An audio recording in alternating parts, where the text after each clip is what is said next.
Good evening, hour is drawn at Kelly. 6:30. We have a quorum. I would like to start the meeting, if you may. We have 6 members, I think we're missing 3. First item on my agenda always is citizens' participation. Is there anyone here from the public that would like to make any statement, comment, whatever, for the committee before we start? Next item on the agenda is the September 14th minutes.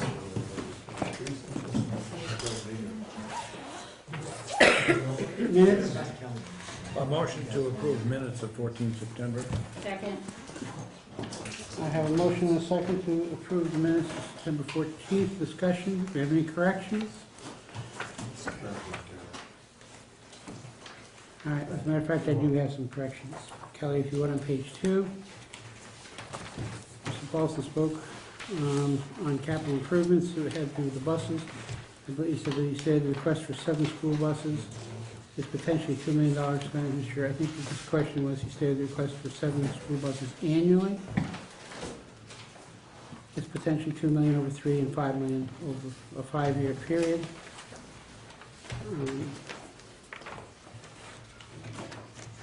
I'm sorry, I couldn't hear.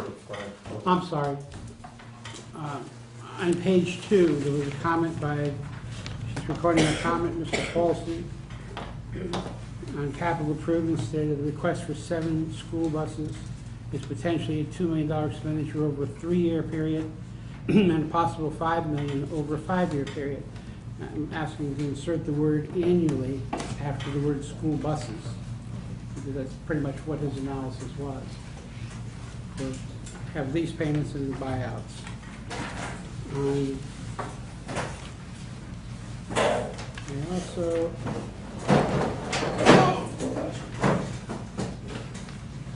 on page 6, about the middle of the page, Mr. Trudell reported Selectman Winslow was at the recent capital planning committee meeting.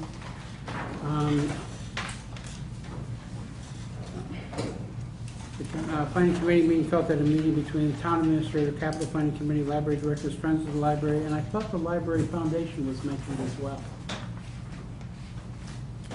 So, Dave, please. I can't, after I got past the Friends of the Library and the Directors of the Library, I can't answer the Friends of the Library. Okay, then we'll leave it as it is. The next sentence, Ms. Pickett asked for a recap of the liaison procedures, especially as they pertain. On page 7 at the top, Mr. Gray stated the town administrator has the authority to hire a town accountant. The town accountant should be the town administrator, as asked the screening committee, etc. Next meeting date and time. FinCom may hold another meeting between the 21st and 20th. I'm sorry, you're right on that one. That's fine. That's the only corrections I have. My compliments for getting these minutes ready as fast as you did. Anyone else have any corrections, adjustments? What was your last one, Frank?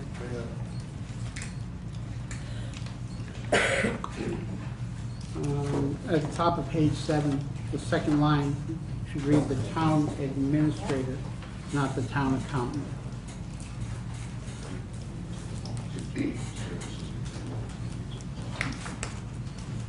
Top of page 7. Okay. It says the town accountant. It should be the town administrator. Seeing no further corrections, additions, all in favor? Opposed? 6, 7, 7, I abstained, I wasn't here. 601.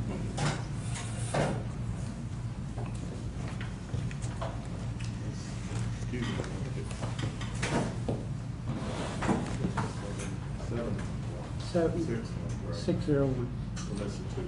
All right. Before we progress any further, during our warrant article discussions last meeting, I made a comment directly to a member of the committee that was inappropriate and a clear violation of our committee rules and parliamentary procedure as well. I asked the committee, the presiding chairman from that evening, And most importantly, the individual, Mr. Paulson, to accept my personal apology for such a clear violation of the rules of the Finance Committee. My apologies, gentlemen.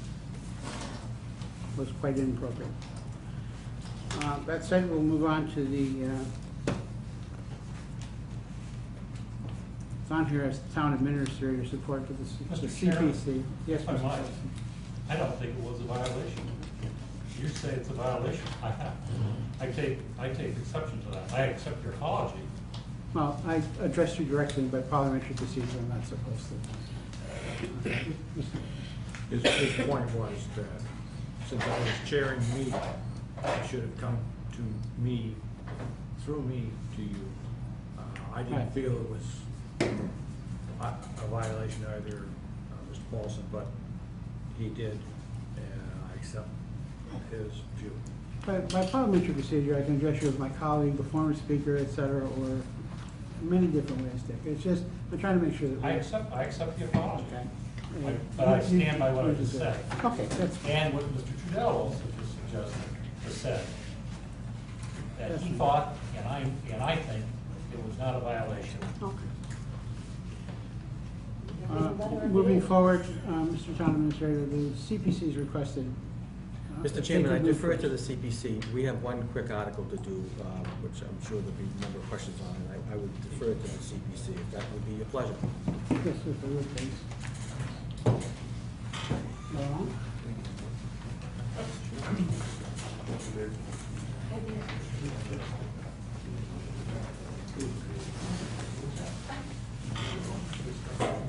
You have to let them sit there. I would also like to remind everyone that our meetings are video recorded, and they are televised over the weekend. If you would like to know the exact times, I would recommend you to you that you check WCTV's internet site under the government channel.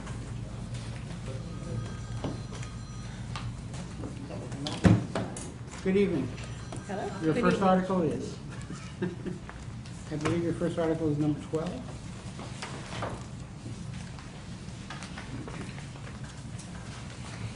Before we start, I'm Sandy Slavin, I'm the treasurer of CPC.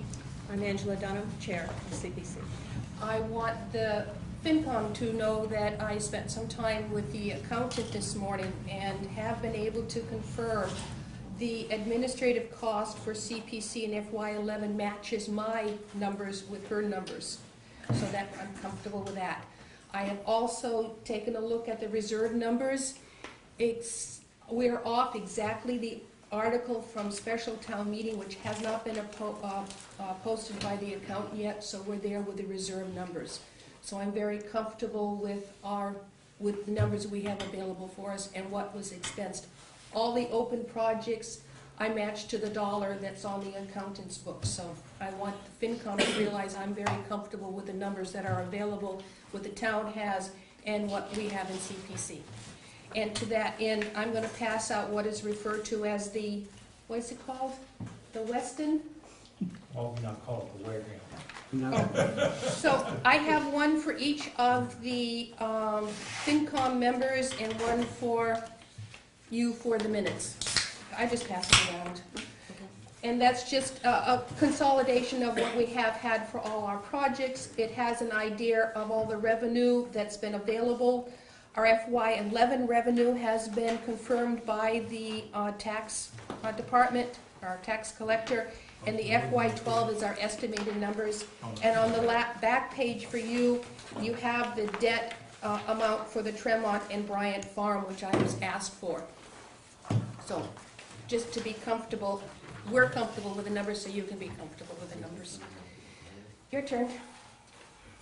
Thank you. Article 12, to see if the town will vote to transfer the Community Preservation Fund FY 2012 estimated annual revenues, a sum of money to the Community Preservation Fund reserves for future appropriation as follows: $70,200 for affordable housing reserve, $5,100 for administration, and $240,149 for FY 2012 budget reserve, or to do or act in the manner relative thereof. I'm just Your going to read explanation, if you right will. off the explanation. This is a housekeeping article. These amounts are going into affordable housing and administration to meet the percentage required by law. CPA is required to set aside 10% to be spent in affordable housing, historic preservation, and open space. Additionally, the committee is allowed 5% of the revenues for administrative costs. The budgeted reserve is the CPC account balance after all our CPC articles pass. The chair will entertain a motion for favorable action. So moved. Second? I'm sorry, second? Second. Mrs. Cattouli seconded.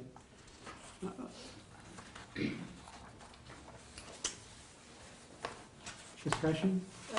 I just have a question. Is Agawam in this article at all, or is the CPC putting any side money for Agawam improvements?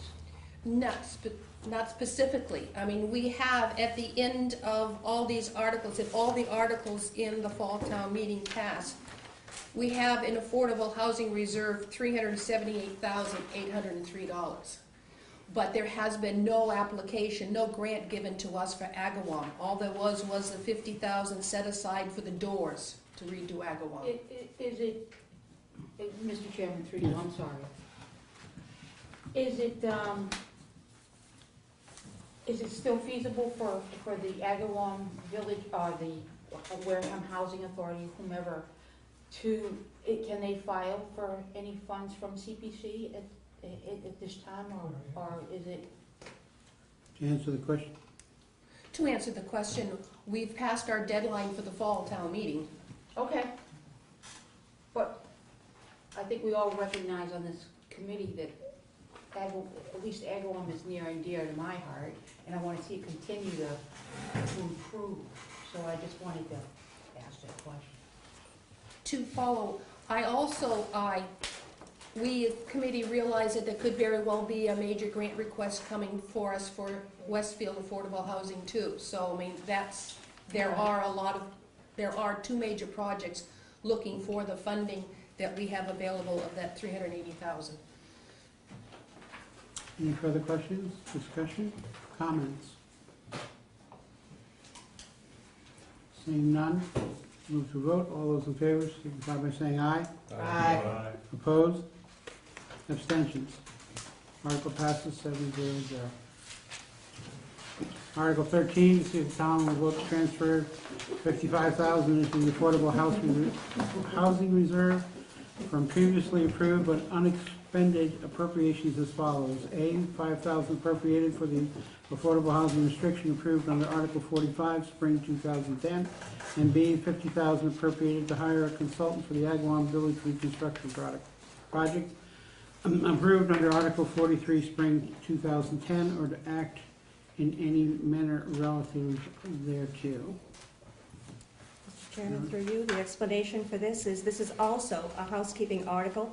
CPC is returning money to accounts for completed projects. The $5,000 from Article 45, Spring 2010, comes from Mike LaCava and the Hold'em Realty Affordable Housing Project. The $50,000 is being returned from Article 43, Spring 2010, because Agawam Village did not need a consultant for the renovation. Chair will entertain a motion for favorable action. So moved. Mrs. Cattouli has moved. Mr. Second. Fidel seconds. Discussion? Seeing none, be surprised. Oh, I'm sorry, Mr. Well, McDonald? this is all new to me, so I'm trying to learn. This is to you, Chair. Yes. Just trying to learn. So, Agawam Village had a reconstruction project, and they're returning the money. They didn't use the money. Is that correct?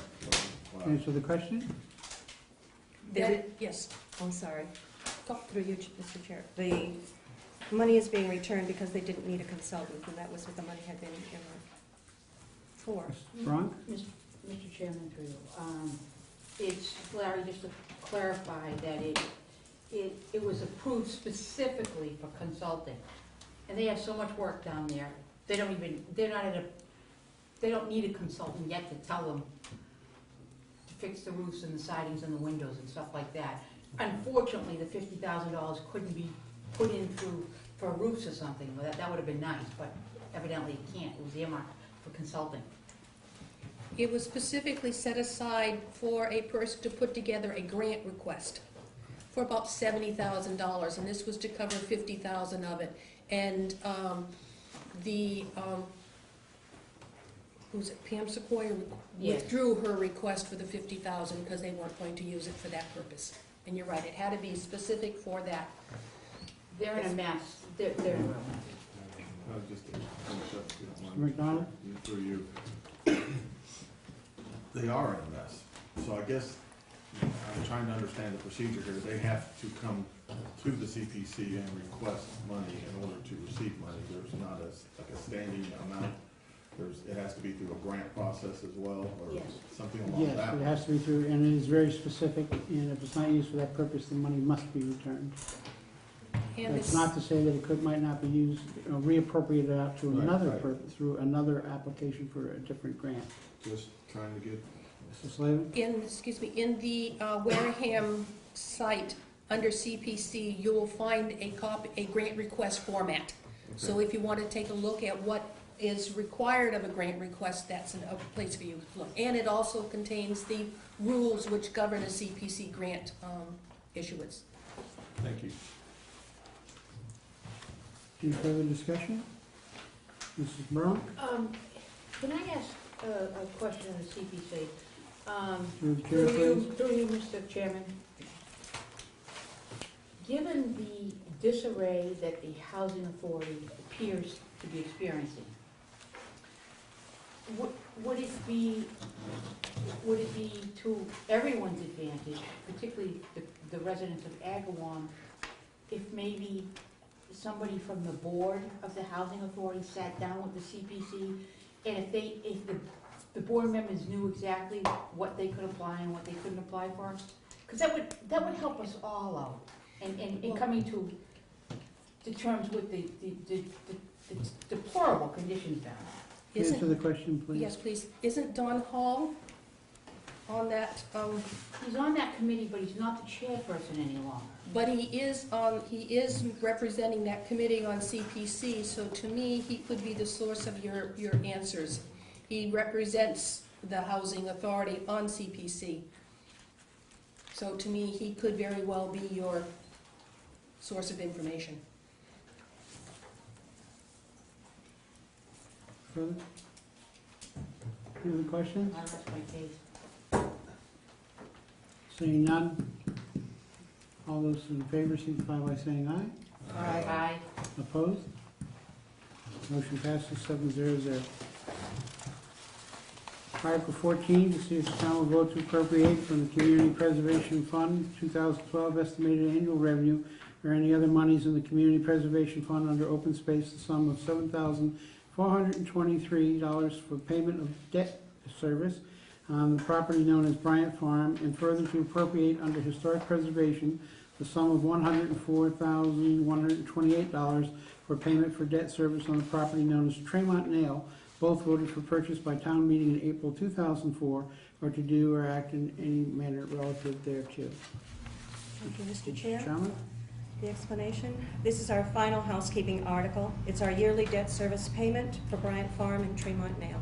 Chair will entertain motion for favorable action. So moved.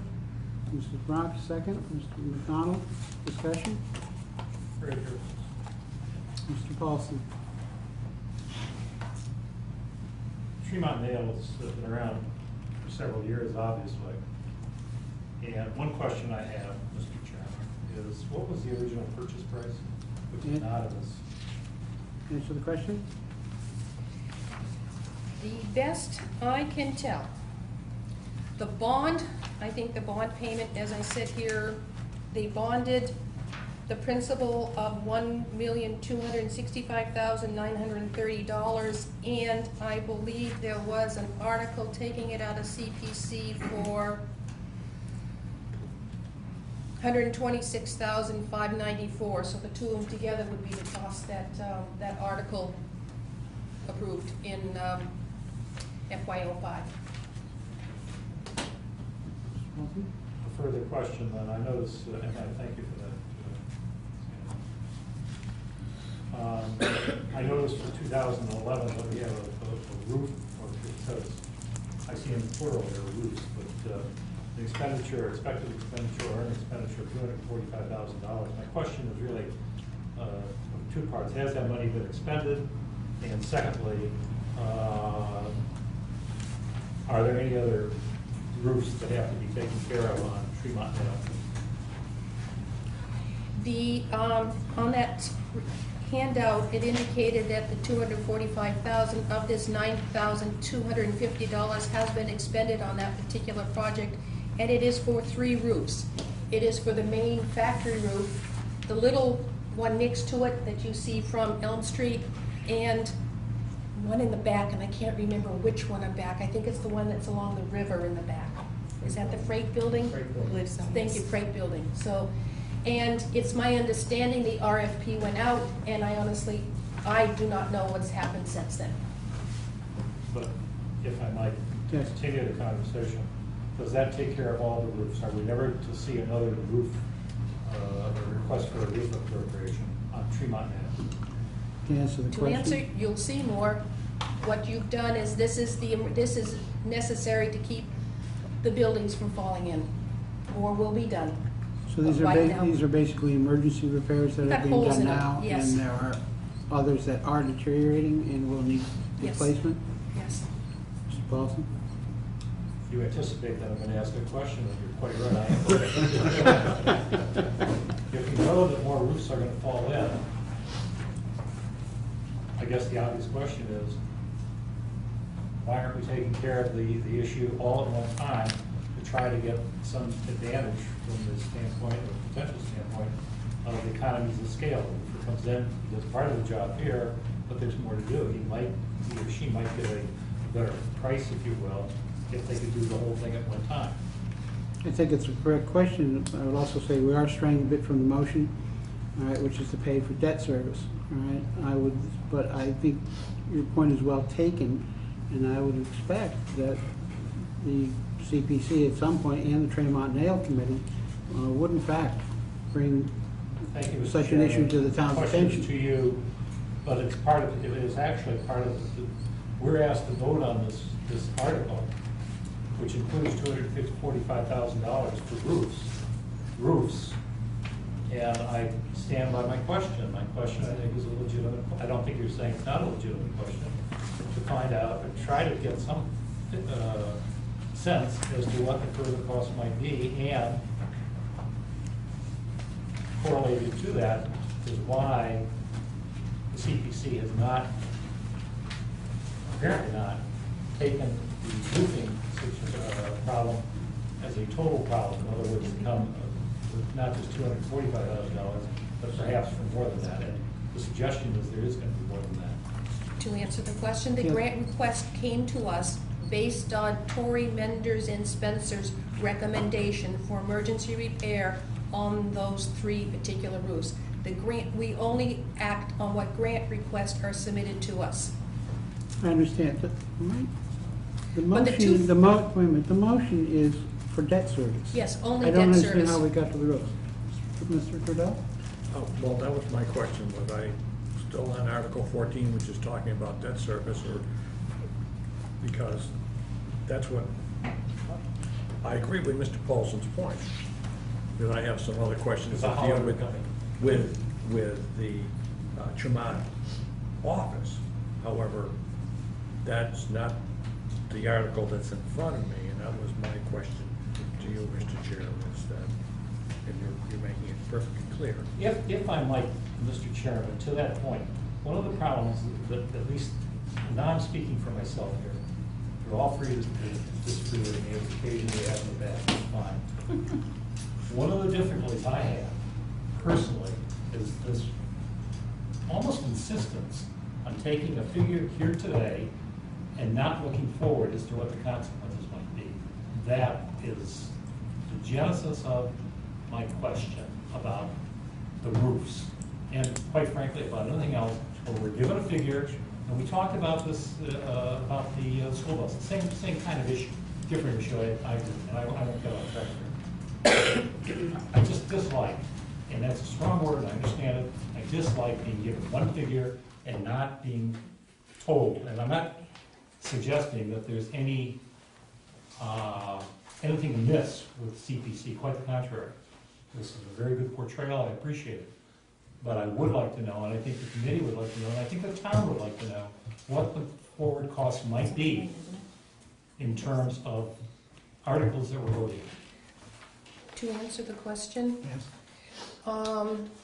several years ago, we contracted with vendors, Torrey and Spencer, I always get them mixed up, to do a property analysis at Tremont Nail study of all the buildings, what was wrong, what's right, what the cost would be. All that total cost is available online under the CPC website at the town on the Wareham site. So that has every single building identified and what it would cost to bring it up, to save it. So the cost is available. I honestly do not remember what it was. It's been a while since I've looked at that study. I can go into it and pull out the estimated cost of roof repairs of all the buildings, but I just don't have it on the tip of my fingers. Good look at that. Mr. McDonald, you wish to say something? I was actually, through you, I understand what Mr. Paulson is saying. We're paying a debt service, and again, I agree this has to be done, but what is the long-term disposition of Tremont now? I mean, we're paying the debt service, and I think that's what he's trying to say, is what are we gonna do with it? Are we gonna keep, is it going to be a giant money pit? Or do we have plans for it? Is that, I think that's what he's asking. I don't know, that's not really for this, but. Now, Mrs. Katui? I empathize with my colleagues here at this table. However, I really think we need to focus in on exactly the article we're looking at right at the moment here. We bought it. We gotta pay for it. All right? We need to decide whether we're gonna pay for this debt service. That's where we need to focus right now, and I would really like to do that. Thank you. Well spoken. Anyone else? Have comments? Mr. Gray? You look like you might have something to say. No? Mrs. Brown? Bring it on. Seeing no further discussion, I'll move to a vote. All those in favor, signify by saying aye. Aye. Opposed? Abstain? 700.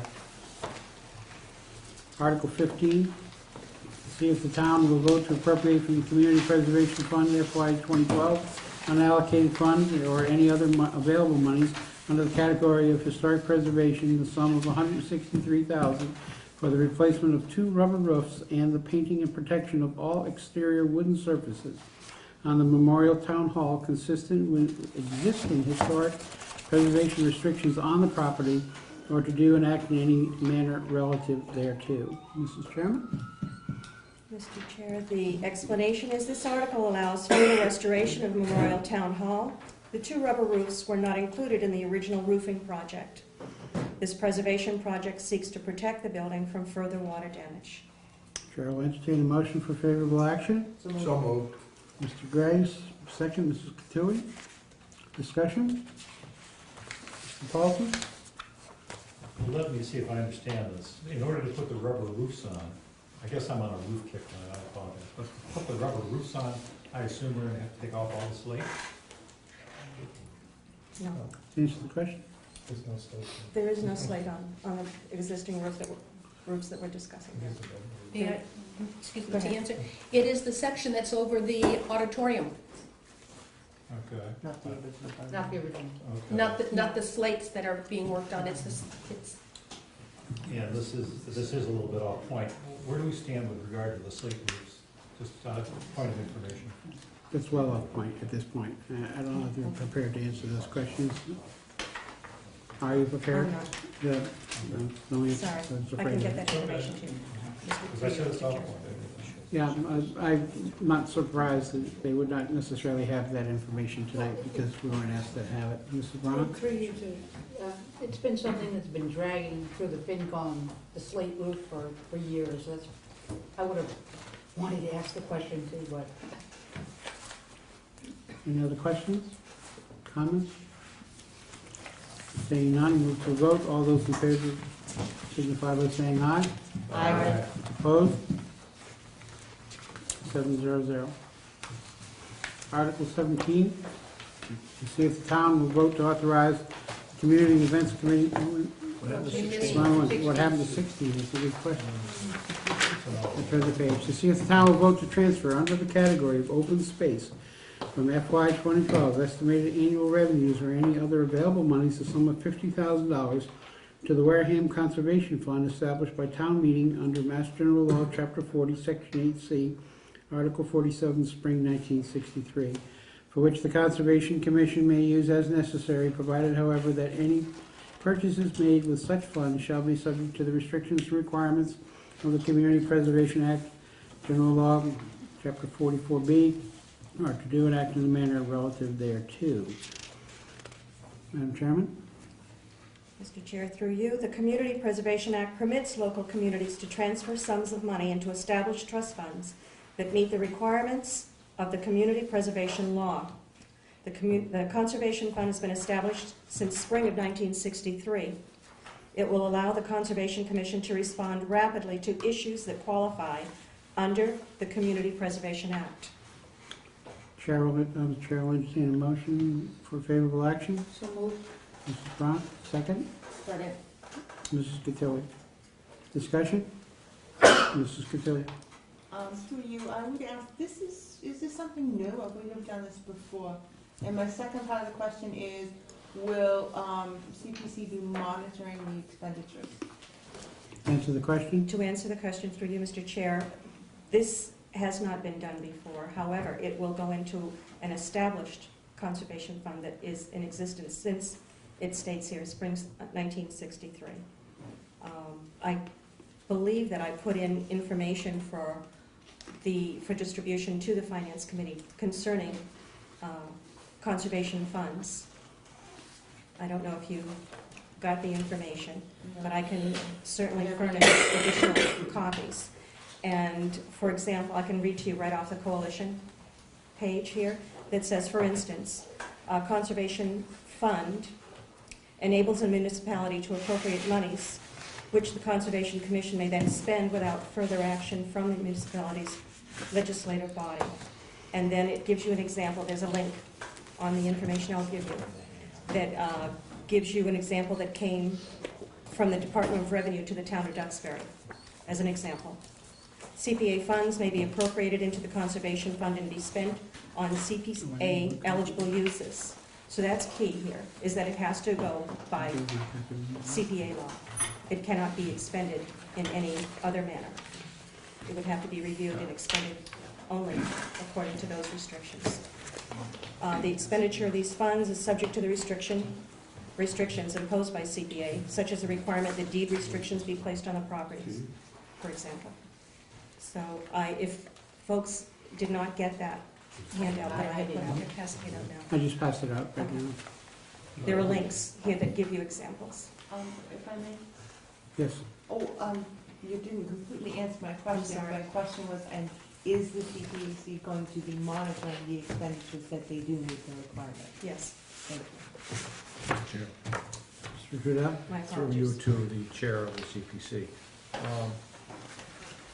Giving to the Conservation Commission $50,000, I have questions. How much money do they have on hand now? And why now are we looking to give them $50,000? I think that's a fair question in terms of, I don't know what they've done recently, I don't know what their funding is, and now all of a sudden we're gonna give them $50,000. And it appears that it's a blank check. And I'm opposed to blank checks. Understandably. I'm not sure what the amount is now. Sandy may To have that answer the figure. question, it's my understanding there's about 30,000 in that account right now. Oh, Other And- comments, Mr. Paulson? this does not have any anything about roofs in it, but let me just go to.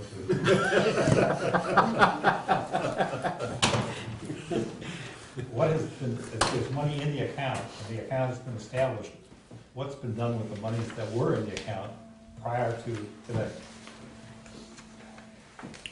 To answer the question, I'm not privy to that information, I've not researched it.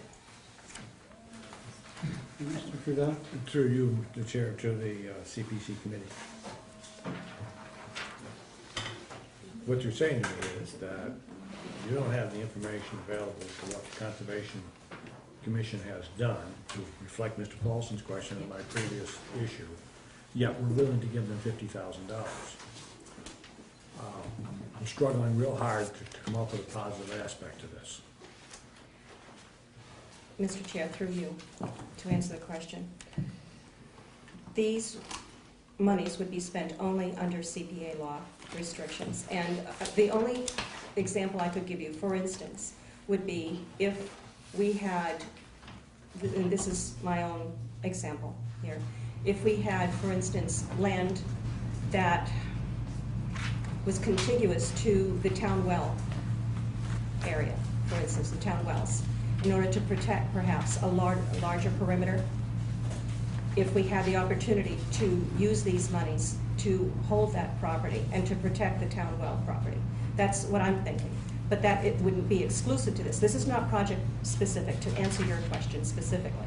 It's not project specific. However, if there was a project that we could act on quickly to keep a property from endangering that town well perimeter, this might be an example, but we would have to be going through CPA law.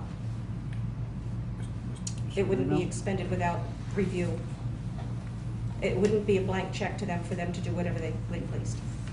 I'm not opposed to the Conservation Commission, because I think that there's some stuff that gets done, but your example to me is one that says, I think that there's land contiguous to the wells, and it will be a part of the Wareham Water Department to take the appropriate action rather than this. This is what I'm afraid is going to happen. Put $50,000 into their bank, and after that, poof. I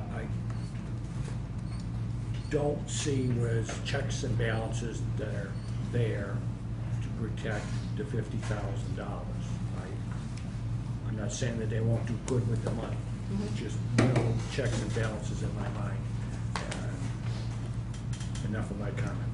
I've spoken twice. My question is, I have a question. My question would be, would the future be every year $50,000 or a $50,000 number replenished? Right now, it's a start. It's to put some funds in there. Suppose we're having land constantly coming out of agriculture. Is it 61, 60, 61A, 61B? Land comes available to the town, and the town is constantly turning it down because they can't respond quickly to the developer or the owner that's taking the land out. This is to give the Conservation Commission with CPC and the town to try to save some of that land that could be used for development. And yes, $50,000 is not a lot of money, but who's to say that maybe down the line there might be a project that's been approved for land that doesn't happen. Maybe that's be put in here. We don't know where it's going. This is a start. That's all this is let's see if we can start building this up into a fund to respond to land that becomes available to the town. Mr. Chair, through you. Yeah, I'm sorry. My Mrs. apologies. Tilly first, please. I have a question, and I'm hoping Yes. somebody can answer it. It says, the Wareham Conservation Fund established by town meeting. What is the normal revenue source of the Wareham Conservation Fund? Answer the question. Is Anyone? it, what's under Conservation Commission? I do not know. Mr. Town Administrator, is part of your annual budget the funding for the Conservation Commission? Or is it a revolving fund? What? Can the question be rephrased? I'm sorry. What is the funding source for the Wareham Conservation Fund? Mr. Chairman, through you, we'd have to check it. I know we did use some of the permitting to pay a portion of the conservation agent's salary at the previous town meeting, which is in the vicinity of $25,000, so at least $25,000. Mr. Paulson? Personally, I'm very sympathetic to putting funds aside for, I think it's 61B. I got the wrong. I apologize. In any event, I understand that part of it. If the money was specifically appropriated for that purpose, specifically, I'd be in favor of this article, because I think that's a very good idea. But if it goes in generally for something else, which would include buying up the land, then I have reservations. Any further comments, Mr. Thorne? I just have a question. Is any of this money eligible to go toward conservation salaries? Through you, Mr. Chair, no, it is not. It would have to go through CPC law review. It cannot be used for salary. Mr. Chairman, if I could, then we've got the fund on our side of the equation. Okay. It's a separate fund, so That's what I I don't know thought. exactly what, thank you very much for that. I move the question.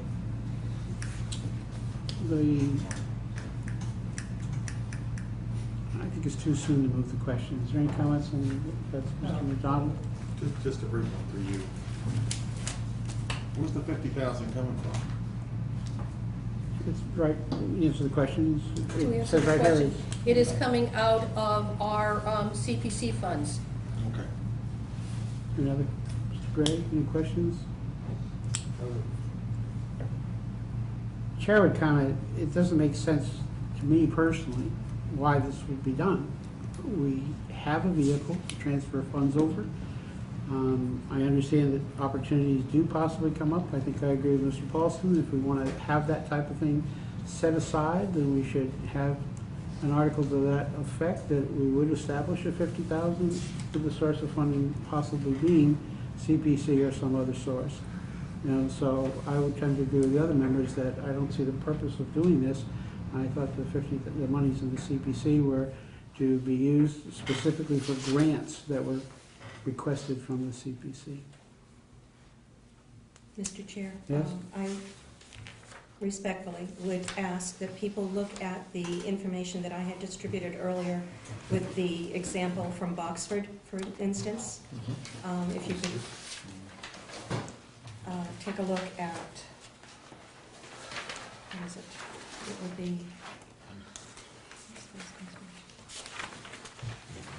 It would be, Article 26 in that Boxford example that has to do with the conservation fund. But this is new also, isn't it? It's not been done previously to Boxford. Is this a new interpretation of the law? This was Because in this has 2006. never come up before, correct? Pardon? I don't know if I'm answering you properly here. This was a 2006 article from Boxford, and it was presented or put out by me as an example of how it would be used. I understand what you were referring to, that you preferred it to be project-specific. This is what you were saying. Which is what it is today, going through the CPC. I don't understand putting money into community preservation to transfer it to other bodies. Okay, even though, yes, I understand, why wouldn't we put 50,000 into the Affordable Housing Historic. Trust? Why wouldn't we put? May I Yes. answer the question?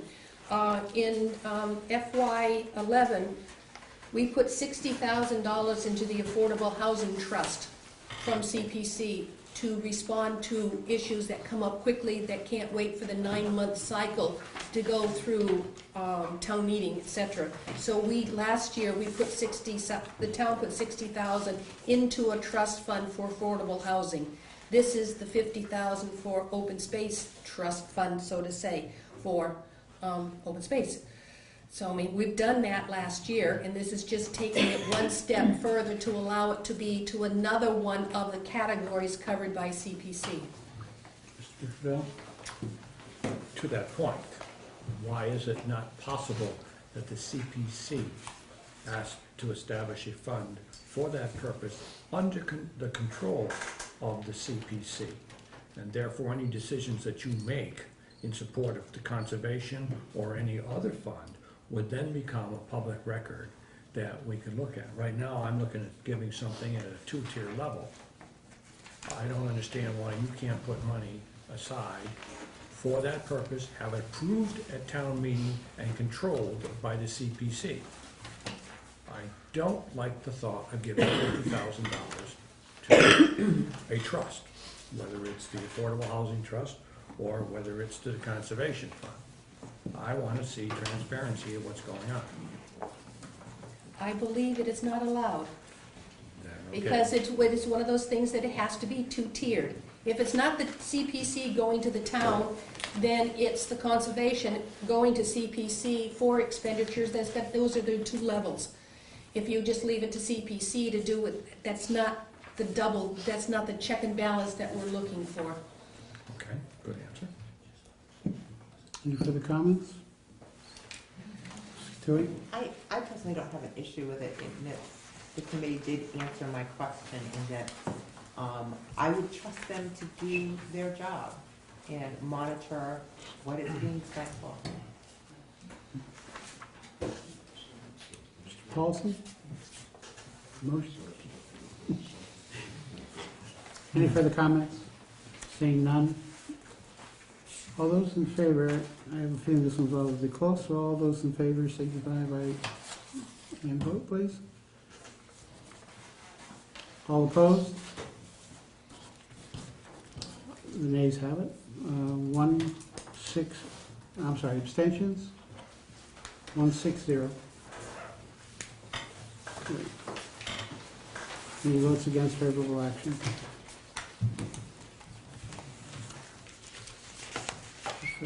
I thank you for taking us out of turn. I appreciate it. Now I go to the Conservation Commission meeting. Thank you. Need to thank the town administrator. I'd like to thank, Thank you, I'd like to thank Mrs. Slavin. Yes. Mrs. Slavin, I'd like to thank you for this document. Yes. It's been a Very nice. very long time coming. We appreciate the information and the way you've laid it out. It's getting smaller and smaller, so I think next time I might hide fiscal 3, 4, and 5 to allow us to read the rest of it. But it's to the point it's down to an 85%, and I need magnifying glass. But thank you for the information. I appreciate it. Move to the town administrator's report. Mr. Chairman, if we could move into the articles, I think that would get us, keep the cadence on track, if you will, if we could get to article number 1. Yes. Thank you, David. Did I miss it? Mr. Chairman, you should have, and through you to the members of the committee, respectfully, thank you for having us tonight. And you have in article number 1, a plethora of information and work papers that you should have before you. They're put on the standard capital planning forms that we've developed. They have with them pro forma and information quotes that go to, that speak to each of the items that are listed as capital improvements. Let me just harken back, if I could, and remind the committee that back last December, as I presented the town administrator's budget to this body and to the Board of Selectmen, I centered upon really 2 basic themes, if you will. One, still staying on public safety and trying to ensure that we have the proper equipment and items that would be needed.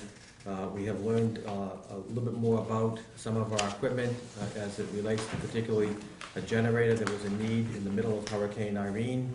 We were working very diligently to keep the police station, which was our emergency operations center, up and running, given that we had very serious electrical demand from the original generator that was, I believe, built when the building was built. That theme is still in place. We also are working to get a rebuilt ambulance. You may have been informed, Mr. Chairman, as I have tried to keep you informed, that at certain times of this past year, we have had some of our inspections of our ambulances cause concern to the town, not enabling us to keep our operations in full capacity. So the overview is still on that public safety theme, as presented last year, and as the budget was approved at town meeting. The idea was to have the capital plan come forward in the fall through the capital planning process. And I've been working with the capital planning committee. I want to thank Dave Trudell for his hard work and asking good questions. And I know I think we're supposed to have a meeting tomorrow, but I think it's coming up next Tuesday to provide that committee with any additional information that they might need. Once again, just an overview, and I'm going to turn it over to Derek to get into some of the details, but we have looked at and worked with Superintendent Rabinovich for the purposes of getting into the business of busing. If we're going to be in the business of busing, I believe we need to have the equipment that will pass inspection. You should have a list in front of you that replaces 7 buses that are 1998 vintage, many of which have serious concerns, everything from transmissions to drivetrain issues. And so either we're in the business or we're not. It's like, I think Yogi Berra said, this is like deja vu all over again, Mr. Chairman, because I went back and I checked the capital planning minutes for 2 years back in time, and the school district was looking for consideration back in February of 2009 for additional buses that they believed that they needed at that point in time. Derek has some additional pro forma and projections, because I know it came up at the last meeting. We can hand them out. Basically letting you know that we intend to live within our debt service limit. We're going to be in the busing business. Let's make sure we have the safest buses in the fleet.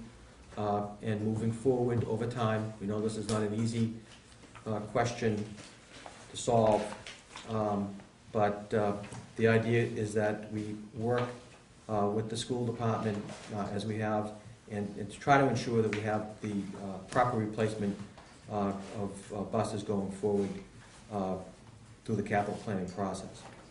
And Eric, maybe if you want to just walk us through the worksheets, if I could, Mr. Chairman. Mr. Chairman, you said that we should have a list of the buses, and I did not receive that. Everything else was distributed as received. I also question the members, as I do receive stuff from the town administrator, in case you haven't noticed, I do forward it to you. Yes, you do. Okay? We try to have copies available, the same thing from the committees as well, if you can't print it, but I do try to get everything to you ahead of time. Thank you. Mr. Chairman, do you want me to finish going through the explanation, or? Yes, Okay. well, On item A, on the Yes. defibrillators, we're looking at 40 defibrillators. Derek, you can take over from here. And 40 defibrillators, if you see this document, or the one that we referenced, it should be the first one in your package. You see the equipment costs, roughly 40 units at $2,100 each for $84,000. It's a Life Pack 1000. The current defibrillators are 10 years old and are the Life Pack 500 model, which they've actually ceased manufacturing. And they ceased that over 3 years ago, and will no longer be supporting the unit for parts and repairs as of January 2012. So you're talking about if you need to change any of these out, the parts are either going to be more expensive or unavailable. And Mr. Chairman, if I could just give the one example that I tried to underscore at the last meeting that we had. We had a serious response necessary at town meeting. On town meeting floor, I see some of the tellers in the audience. We responded through our EMS division. Their batteries were not charged, or one of the batteries was not charged. We were hard pressed to get a battery charged, or to make the equipment available, if you will, in the same form to the police department, to the EMS, the same as we would have in the fire districts. And that's the idea here, as Derek has indicated. And if I could just, the last line, Derek, is I think telling department needs 40, and just to, so you know where they're going to, 32 to cover marked and unmarked vehicles, 2 for the police station, 2 for the new ATV units, the beach units, 2 for undercover vehicles, and 2 spare units that we would have like in storage. Mr. Chair? Trudell? Is there the one for the harbor master, is that being carried under the harbor master funds, or? Yes, that's my understanding. Harbor Master is purchasing their own. This doesn't include the Harbor Master units. But it would be part of the purchase order at that price? That would be, because if you see on there, that's the best price from the mass bidding, that would be page 3. Right, well, that was just my question, is Right. the harbor master would benefit from that's price. They would. Thank you. Through you, Mr. Chairman, it's an excellent point. And they would be all the same type, I guess is probably the best way to say it. So that they, whoever got to the scene first to emergency response would have the new Life Pack 1000. Mr. Brown? Just a point, I know that the EMS and the fire department are compatible, they use the same. And generally, when there is a response, it's the police, it's the fire department and it's the EMS that, one is, the fire department's working and then the EMS takes over. Really, is a police officer ever required to use one of these? From what I've been told. I just want to bring this up, and yeah, I'm for safety all about, but $84,000, I just think it could be better spent. I'd rather buy a school bus. Mr. Trudell? Through you, Mr. Chair, to Mrs. Brown. Capital Planning Committee went through this, and we had originally thought that breaking the cost down to a lesser amount for years would kind of soften the impact. But to the documentation here, they're no longer going to support these things out past January of 2012. My understanding that the key feature to that is that the, whatever those things are, what's the technical name, Bonnie? Thingies? Sticky pad. Okay. That they attach are readily Let's interchangeable. put those questions to the chairman. Through the chair, please. Sorry. Well, That they're readily interchangeable. And from my perspective, I would rather err with $84,000 on the side of safety for the community, whether it's ever used or not, rather than to defer $84,000 because I can't afford it. When will I be able to afford a $2,100 device? Through you. Mr. Paulson? Well, the question, I guess, from my standpoint is, how often have these defibrillators been used by the police over the past year, 2 years, 3 years? Never. That's what I'd like to know. Yes, your 0, question. 5 times, 15 times, 20 times? Mr. Chairman, through you to Mr. Paulson, I don't think this is a quantitative issue. I think it's a qualitative life issue. Let me just be very clear. The people that were in this building, in the town hall building, the night of Hurricane Irene, needed to have the equipment with them. We had a certain amount of emergency response, that was galvanized by our police chief, who was our emergency operations manager. Once we activate, Chairman Cruz steps back, town administrator steps back.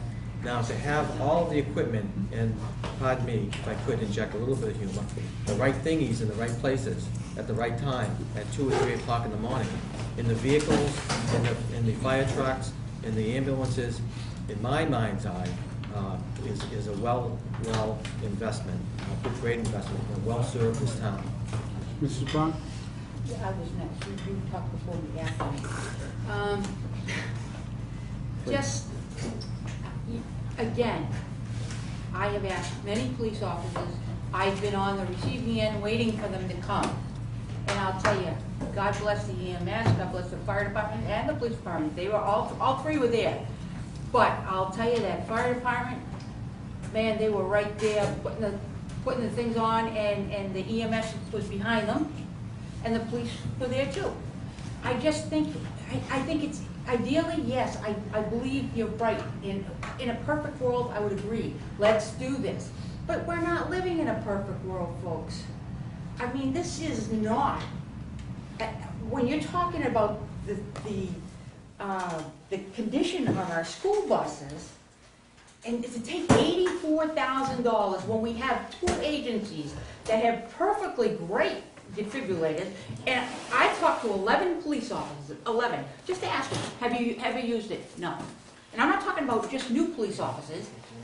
What the police department said to me was, we'd rather see it in salaries, because they haven't got it raised in a while. But what I'm just telling you is basically they don't use them. Mr. Paulson. Yes, to the town administrator's suggestion that it's not a quantitative issue, it's a qualitative issue, I have a way to be absolute, that the town is absolutely protected. And that is that we hire enough policemen so that we can put them on every street corner throughout the town. That would make us all safe. But we don't have the money to do it, which gets back to the question I asked at the outset. How have these been used? How often are they used? I thought at the time that I asked the question that it was a legitimate question, and I guess I kind of apologize that I follow up with a question that's still the same question. How often have they been used? I asked 11. Mr. Trudell. As it would just so happen that tomorrow morning at 9 a.m., I'll ask the chief that question because I have the opportunity to sit in front of the chief. I have your questions from the previous meeting. I'm working on the 5-year plan, and I will make that a point so that I'm sure his administrative assistant would be able to pull this information so that the town administrator would be able to answer that question. But I'll ask it tomorrow morning when I'm there, if that's all right with the town administrator. Mr. Chairman, if I could, you know, and I'm not trying to mince words with qualitative or quantitative, but I'll say this. There are AEDs in our schools. I'm not sure how often they get used, but they're there in our hallways. There are AEDs in health, all the fitness centers. I'm not sure how often they get used. But when that instant happens, we know every second that goes by is of the utmost importance. So if Mr. Paulson, through you, Mr. Chairman, wants to roll the dice on that matter, he can. But where I sit, the important part is that we need to have the proper equipment. I was up on Charge Pond Road with an electrical line down with 30 cars trying to get through to their homes in the middle of the storm with the police officer, with the people that were trying to repair the electrical line and tear away some of the limbs from that electrical line. And you know what? I didn't see a fireman. I didn't see an EMS, because they were in other parts of the town. I was there with a police officer in their vehicle. Should have been, in my opinion, the most updated AED that we could get. Thank you, Mr. Chairman.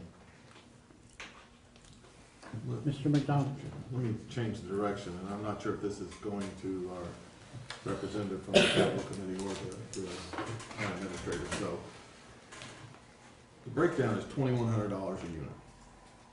Do we have policies in place on what qualifies as capital and what qualifies as an expense? Answer the question, Mr. Trudell. To be technically correct, individually, these are expense items. And he could place them on the warrant article as an expense item because they're $2,100. I think in the issue of transparency, the town administrator has put this in front of the town, and that started back with Mr. Sanguinet. Mr. Sanguinet tried to bring to the town the issue of file cabinets, chairs, and he did break it down into expense and to capital items. But Mr. Sanguinet's point was that he wanted to tell the town that he was taking care of office furniture and equipment. He was taking care of expense items for the various departments, and he was taking care of capital planning. We approved, under Mr. Sanguinet, a list of expense items as a town warrant article, and we approved a set of capital. In this case, they're sort of combined, but it would qualify as an expense item. Is it 2,500? I'm sorry, Mr. Chairman. Is it $2,500? It's- To exceed to be a capital? 25,000. That's what, 25,000, to be a capital item. Correct. I'm sorry, thank you. Mr. Chairman, if I could also, I'm sorry, to Mr. McDonald's point, in the world we live in, particularly with technology devices getting more complex and smaller and faster, the world is looking at capital in a little different perspective, and I just wanted to put that out there. Because if you spend money on a capital lease for a cruiser and you don't have the equipment in it, then I think we're falling back on our position to provide public safety in the highest possible way to the public. So, and as we retrofitted, to be quite honest, Larry, the cruisers with the most modern technology as we could, and it's the police officer's office, in my opinion, because that's what he or she spends the majority of their time. They ought to have at their disposal, once again, at an emergency, the capital device that gets them the highest level of public safety and emergency response. Thank you, Mr. Chairman. McDonald, Just as a response, I'm not questioning whether or not they're needed. That's certainly not my question. My question is, the $2,100 a unit, how long are these gonna last? And it's just difficult for me to see that as capital item, because that's like saying you're going to go out and do your entire office in personal computers or desktop units, and they're obviously, some of them are cheaper, some are more expensive, but you're gonna do the entire part, and you're gonna capitalize that whole thing, and that just doesn't happen because of the life that it's going to be used for. It's just not something that's proven. I'm not struggling with the idea of what the defibrillators are going to do. What I'm struggling with is this really a capital item? And if one goes out and we replace it, you have this capital issue problem. If you have to replace that unit and it's out of warranty or whatever reason, now you got a $2,100 one. Now you're gonna have to expense that one because it's not part of the complete total over here. Mr. Chairman, let's use the experience that we have, and in the explanation, I just want to point out, illustrate to the members, okay? We got 10 years of life cycle out of the previous AEDs, probably the first generation of defibrillators that were available to us. So that 10-year cycle, where I come from, that tells me that this is a capital expense and should be looked at maybe on a more regular basis to be replaced, because like I said, the battery pack, person's down on the floor at town meeting, what do you do? And the next... That's who it is. I'm sorry. Depends how they're voting. Well put. Some people get carried away. But the idea here is that we have historical data, and look at this. This tells us that we've got 10 years of equipment cycle out of... Maybe not, how many town meetings is that? That's probably 20 town meetings. So the idea here is that it shows me, as once again, the administrator for the town, that we have life cycle, we can look at improving it. People struggle with this all the time, accountants all the time, and does equipment or other software, routers and servers, are they capital expenses, or do you replace them on I don't want to get a file for you. No, I understand. This is one of the reasons why we also requested an opportunity for a workshop with Bowers and Sullivan. In business, is very simple, Yeah. right? There are tax laws, and tax laws say 2,100 doesn't qualify. Well put. Okay, and the government tells us what's capital and what's not capital, all right? And unless it was a project that was an initial project, right, a first time, okay? And at that point, there are reasons where you can do that. However, that doesn't mean the first time for this vendor, it means the first time they go in, and after that, everything is replacement and subject to the tax laws of the Internal Revenue Service. Mr. Trudell? For the edification of the committee, some years ago, we started working with the fire department and the EMS regards communications equipment. Actually, the fire department had an excellent plan. It was in place in Onset and in Wareham. And the people that were not in tune with it was the town of Wareham. And in the process, we ended up getting some repeaters and some radios, so everybody is on the same sheet of music. But in that process and discussions, one of the things that the EMS brought out to the capital planning was that the defibrillators had a life, and that the police department and the fire department and DMS, they could only interface with EMS and the fire department, and our stuff was on the town side bad.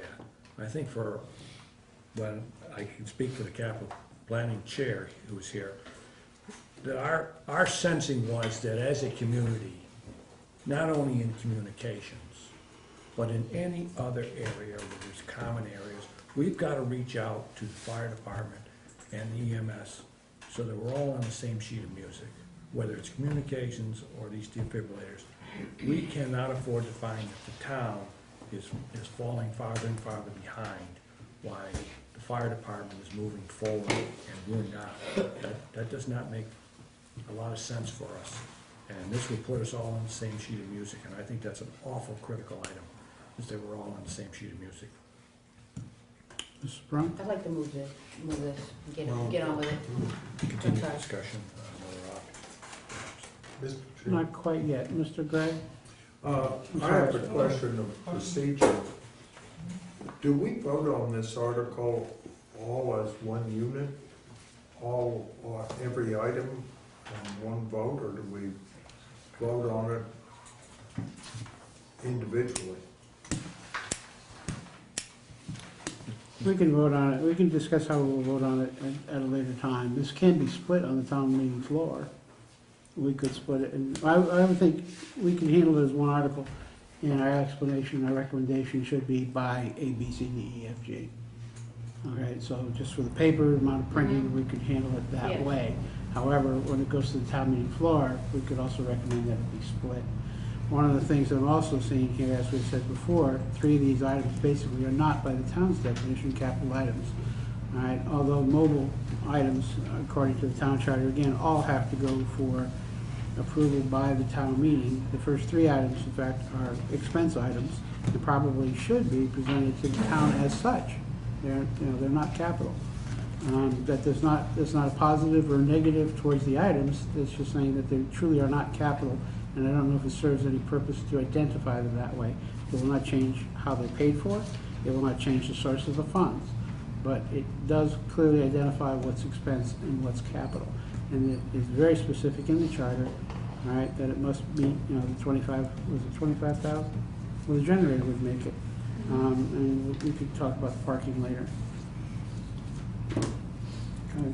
Dominic? Just want to, I know I got here late, I apologize. Just want to put my 2 cents in here.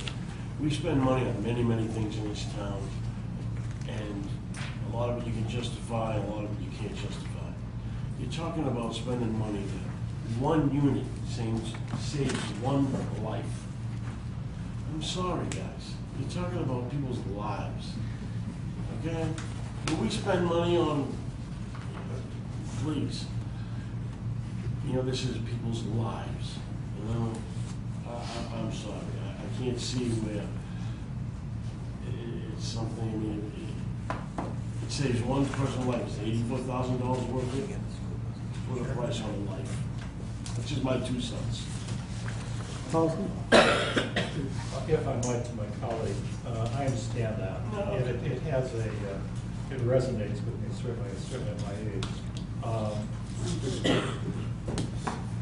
But we don't seem to establish priorities in this town. You yourself just said, and I will quote you, saying that we spend money on things that we shouldn't spend money on. Right.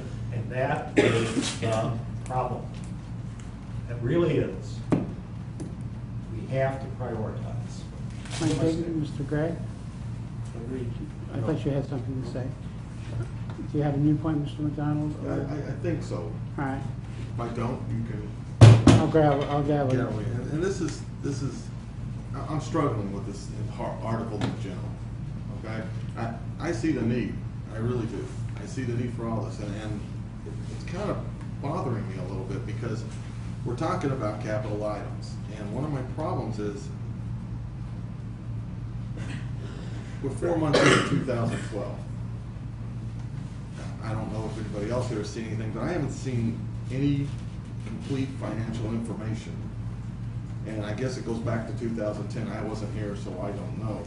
But I haven't seen any complete financial information. And we're facing a $919,000 issue that was brought out in the audit, and we don't have any answer for that. We really don't know what our free cash is. And I understand Mr. Foster, and I thank him for coming, because our debt service, our debt is in good shape, our debt service is in place, but now we're gonna incur additional debt, and I don't know what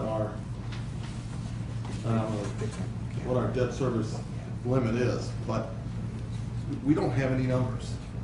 And I'm looking at this stuff and I'm saying to myself, you know, we need this stuff, but at the same time, I don't have any idea where we stand from a financial standpoint. I find it hard to make a decision for the future of this town when I know we borrowed, or we took $1.4 million from the healthcare trust last year to cover our operating expenses. That means this year, if we keep everything the same, we're $1.4 million behind the ball already. And we're now looking at, and it's not a lot, but it's still capital that we may need for something else. I also understand, and this is just, you can correct me if I'm wrong, Mr. Trudell, is we have $98 million worth of capital needs over the next 5 years. That's a significant number. I just have a hard time, and believe me, I'm a parent. My daughter rides the bus. The last thing I want is lousy buses out there for my daughter.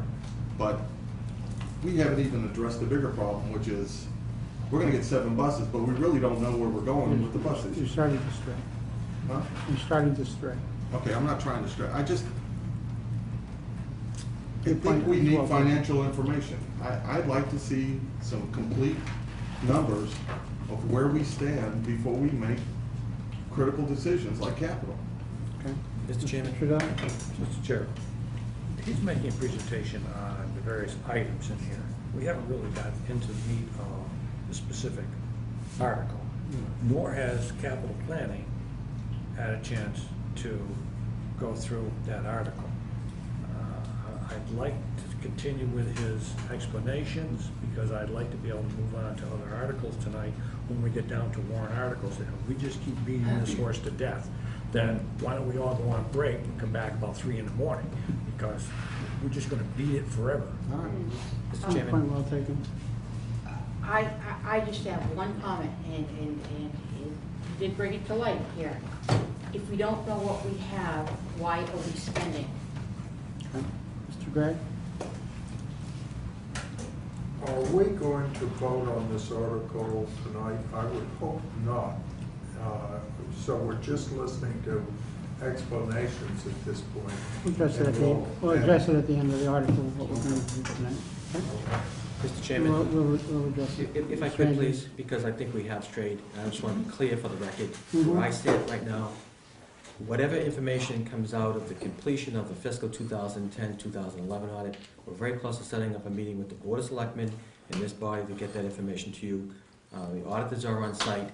These are capital authorizations. Let me just be clear, and this might set the tone for the upcoming meeting with the auditors, which they're happy to do, but we're just in a high time period, and I think it's a perfect example, Mr. McDonald, of mixing operating items with capital items. These are capital authorizations. Let me just go back a minute, because when we did have an issue in the town accountant's office, I held, at the advice of the auditors in my body, the Board of Selectmen, items that pertain to capital outlay, because we wanted to be absolutely certain that the authorizations would not put us in a difficult position. These items are authorizations. If for some reason that we can shorten, or we need to hold them, or put them, we're asking the body, the town meeting, to give us the authorization to stay on that theme that I presented, that passed that town meeting in the springtime. Here are the public safety needs that we have. You can call them expense items, you can call them capital items, you can call them whatever you want. They lessen our liability, they provide the people on the front lines that are doing the work with the tools to do their jobs. That's the bottom line. It doesn't touch anything that's in the 10 audit or the 11 audit. Those years have passed us. This is going into the future. They fit under the cap that has been talked about with respect to the meals tax and the use of the meals tax. If you look at it, there's a pretty decent split. So when you get the article number 2, you may want to think about stuff, because where I sit, and I said this last night before my Board of Selectmen, that we have made the split, and we have used our cerebral understanding of where we are to get some capital to the school department in the form of buses, and some capital to other parts of town governance. And that's what the proposal is. I stand by it, and we have given you, I hate to keep using the word, mounds and plethora of information about what these are and why they're needed. So on fascia, take your votes any way you want. The idea is that move forward with the authorization. It doesn't necessarily mean that we're gonna put all of this into the, into Mr. Foster's notebook on day one, Mr. McDonald. And I do respect your position, your point, but the position of the town is, let's get these authorizations so we can work with, in the fiscal year, to get these needed items. That's where I sit, and that's where I'm coming from. And I fully understand your position. However, I have to say, I think the committee's position has merit as well. You're asking for a capital program, you're asking for expenditures to be made, yet for the last 14 months, I understand 2010 and 2011 are history, but we have no documents supporting that history, and you're asking us to make judgments with zero information. Unheard of outside of municipalities. In business, they would laugh at me. I understand your problems. You have to understand our problems as well. The evening of the town meeting, the Board of Selectmen and the Finance Committee will have to sit before the citizens of this town who will ask, can we afford to make these payments to the debt? Can we afford to purchase these items? We do not, at this point, the members have all stated the same. They are not comfortable with making a recommendation without having seen at least the financial situation of the last 15 months, the year 2011 and the last 3 months. That does not require audited statements. It does for free cash, I understand that. But we do need to know what are the expenditures, what are the revenues. Mr. Chairman, we don't know it.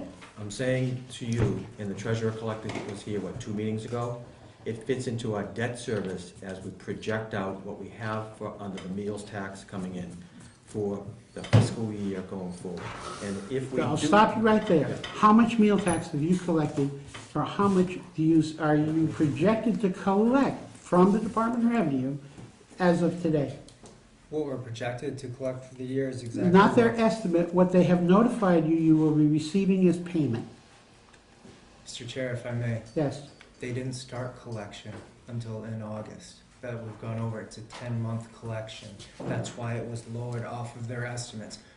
We do not have that. We have exactly what their estimates were, which was lowered by $80,000 to go to $320,000. We have their estimates. Do we have any information from them to demonstrate to us that their estimates are really relative to the current economy, right, and the business that has occurred in the town since it was since that was instituted?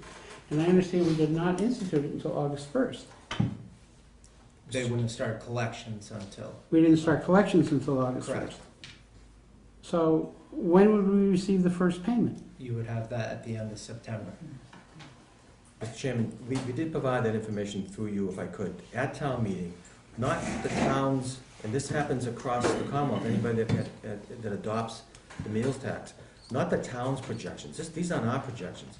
They're off the Department of Revenue's website. I fully understand it. I also understand that they have been significantly wrong in a number of towns. Okay, let me just finish. We're talking 20, 30, 40%. The requirement that they have, and I don't want to get too far afield here because I think Mr. Trudell hit it on the point. We'll be here till whatever time. Mhm.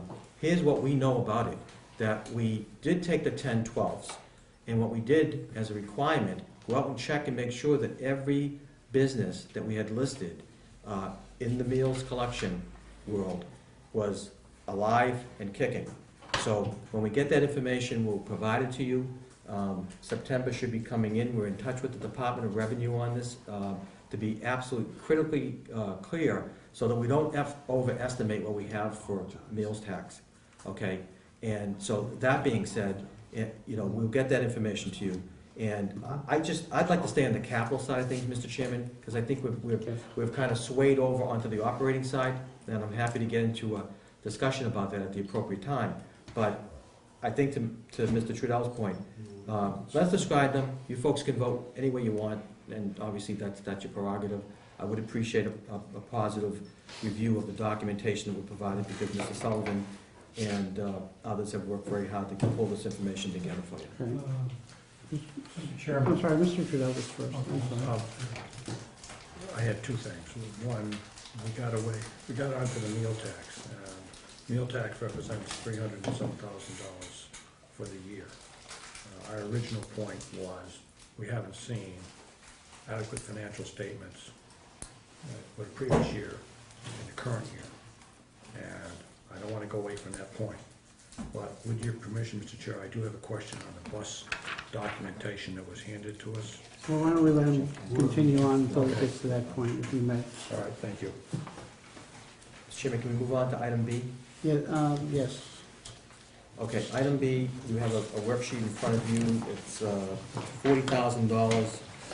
Mr. Sullivan? For the replacement of the generator at the police station during the tropical storm, to be blunt, it failed. It turned out to be inadequate for the needs. And I know we'd spoken about, is there another format or a type of generator you could plug in, plug out? The current one uses natural gas, and that's what they'd like to replace it with, is the same one. So I think that, I don't believe that'd be one that we could bring around to other facilities. There's also, it wasn't just the generator, their electrical's a little bit old for the level.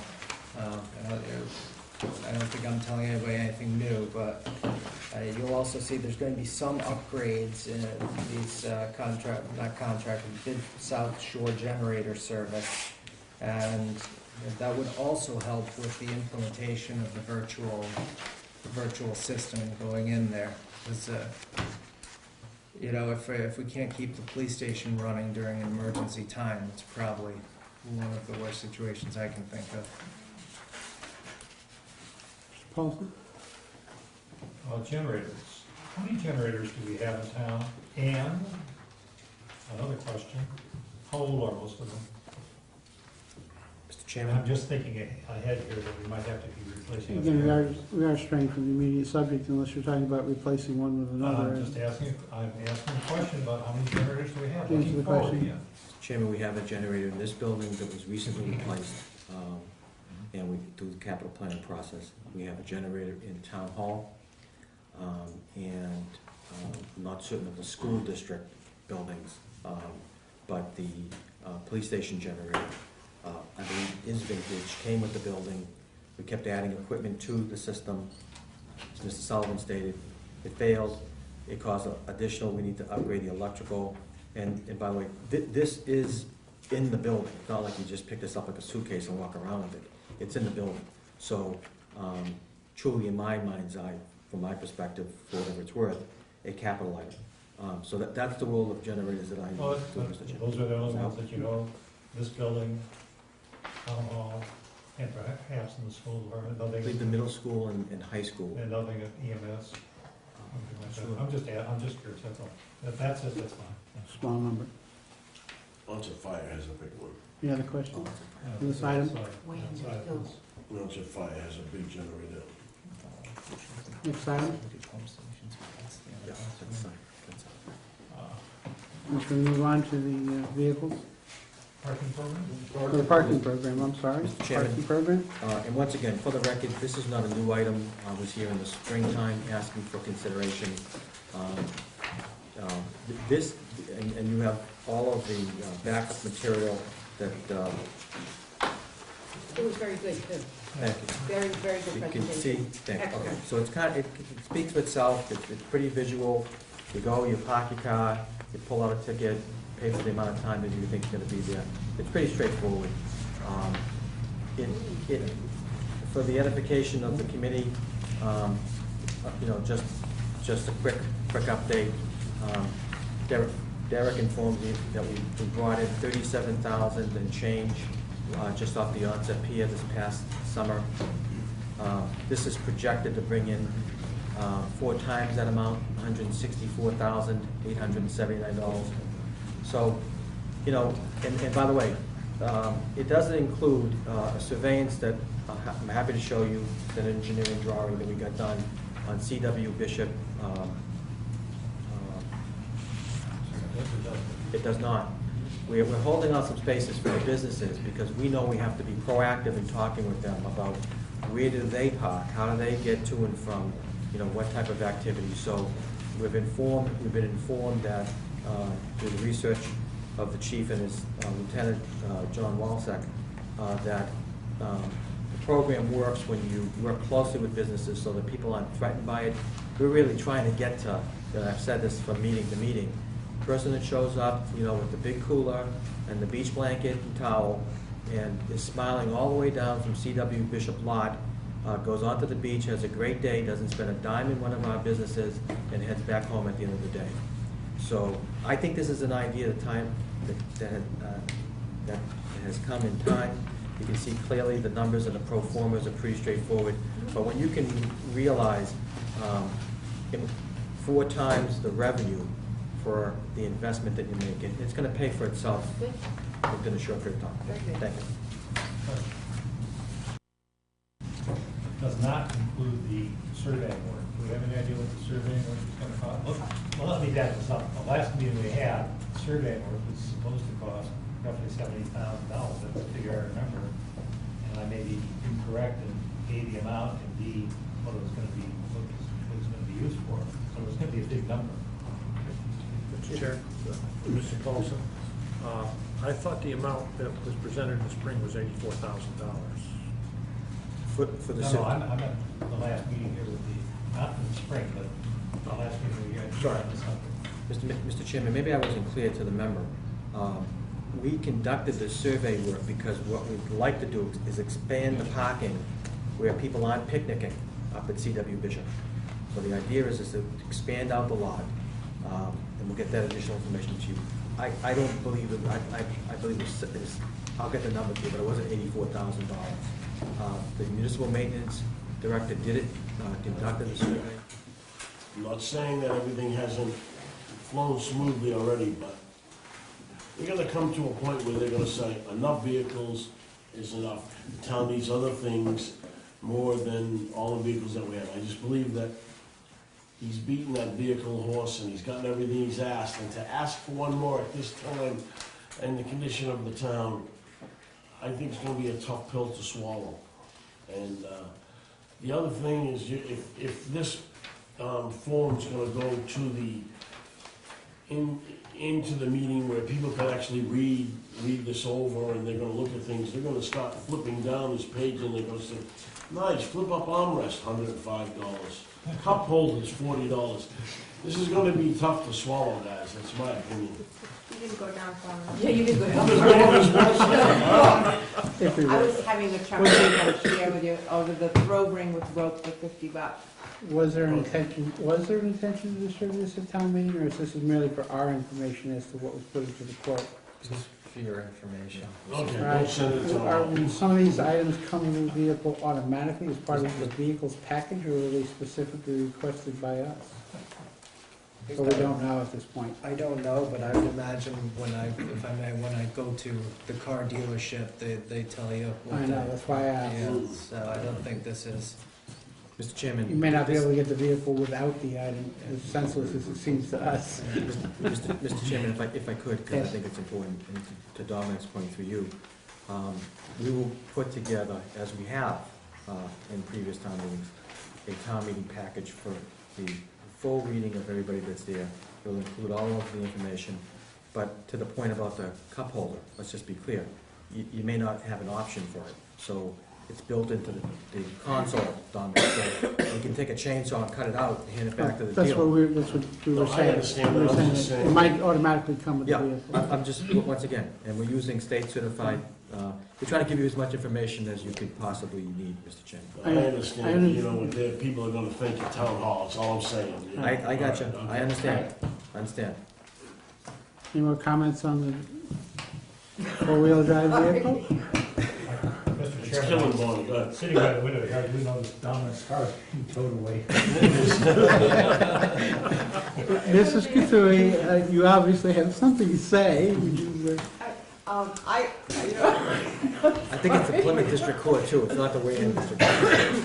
I will say that there obviously is a need, because my son said that one of these vehicles was on a flatbed the other day going down the road. So maybe in that, if there was some backup information on what this poor vehicle has cost us in maintenance recently, that's a selling point for getting people to buy it. I will tell you that it was on a flatbed the other day. Mr. Trudell? To Mr. Green, but it was still moving. Sorry, I couldn't help myself. Can we move on to the EMS ambulance rebuild? Mr. Chairman, let me just frame this for you, and once again, I stated this for the record, if I could, Kelly, in the past, I want to state it again. We have been very light in our work on replacement and/or the rehab of our ambulances. We're in the ambulance business. I intend to be in the ambulance business as long as I'm town administrator. I know there's been some chat or talk about jettisoning off the ambulance division. Just for the record, it is a great resource for us, very profitable. But people know what they get for what they're paying for. And even though they might be a little bit unconscious or something's up, okay, they gotta go. What we have now is a very scary situation as it relates to mutual aid from Marion and other districts that have had to come in. The state inspection process is grueling, to say the least. In some cases, a door gasket and/or, we didn't get, cool 101.9 because, the radio was broke and we had to take the ambulance out of service. So we looked at this, and people know my feelings, and we're working on other planes and other levels to get us some level of assistance. But working with Dave Evans, Derek, I'll turn it over to you. We simply should be in this business because we have not rebuilt or got in a new ambulance in service in at least 7 to 8 years, from what I can gather. And so this is $150,000, Derek, for the rebuild of a unit that Basically a complete rebuild and an overhaul of it and bringing everything in there brand new. There's, it's like gutting a house, if I can put it any way. and Dave Evans is, Oh, I'm sorry, go ahead. Dave Evans has provided us with that process by which that would happen, where, the actual box gets pulled off and gets reworked. And once again, it's a very serious matter, and the state inspectors have been in, as I have indicated. I'll leave you with that. Mr. Gray? Through you, Mr. Chairman, I believe you mentioned that this was a very profitable enterprise, obviously, aside from the obvious need for ambulances. But what did you mean by a profitable business, and do we have any figures on it? We will get you those, Sam, through Mr. Chairman. The outlay of services and cost for personnel and equipment and operations bring us, I believe, and I want to get off track here, at least $250,000, $300,000 positive cash flow for the town. And we'll get you some more information on that. It is, and when I say also profitable, let me just be also clear. I think it's important because in some other communities where you do not operate the service itself, you don't get the feel for being in the business. You get a hired hand in some cases with ambulance services that are in the private sector and not operated in the public sector, Sam. So I meant that as well as profitable because I believe that we have the best possible front line of medical services with the EMS, the fire department, and the police department. So, and we'll get you some. That information, I believe, Sarah, correct me if I'm wrong, It was in some of the grids that we provided through the budget process, but we'll get you that information, to the Chairman. Thank you. Mr. Paulson? I read, and I thought I'd sent something to you on this, but I don't recall, but I do remember what I read. The Medicare reimbursement is changing, and it's changing in a way that's going to be adverse to our profitability. So I'd like to know from the town administrator just exactly what the new formula looks like and how it's going to affect us. Mr. Chairman, pardon me, but Yeah. I don't have that information, and you said you read something in a newspaper? About a month ago. Okay, well, why don't you provide it to us, because I'm not able to respond to your question directly because I don't have that newspaper article in front of me. So, Sure. again, I'm sorry. just if I might pursue that just a moment. If we're gonna look at to Sam's question about getting the figures, I would take it as perhaps as a suggestion, it is a suggestion, that just go online, Google it, Medicare and ambulance, and see if there's some change in the formula. Because it's probably logical, given the federal government's difficulties with funding, that they are in fact not only changing the formula, they're changing it in a way that would be adverse to our economic. I think that's a reasonable suggestion. Mr. McDonald, I'm sorry, Mr. McDonald hasn't said anything in a while, let's give him an opportunity. This is a rebuild, sorry, question Yeah, through it's you, this is a rebuild, so what would be the cost of a new ambulance versus the cost of a rebuild? What was it, 214? It's around 214,000. We also, I know that the capital planning committee had an idea that the rebuild might actually be less. What this is based off is the town of Brewster just did a rebuild like this, which is a similar model. And Dave Evans from the EMS called over to there, and that was roughly that would be the amount. Should ask my second question. Can I finish up on this? So what is the life of an ambulance? So, I mean, again, if we're talking 2-something versus 150, what is that life of that ambulance going to give us? The difference between the two, it may be worth it in the end. All right, to answer the question, I'm gonna ask Mr. Fidel, because the capital planning has done extensive, Well, there had you go. extensive I direct the discussions. question to Mr. Triano. Luckily, we have Mr. Kluber with us on the capital planning, who is a retired fire chief from Wareham. And he was the one that first suggested to us that rebuilds were available.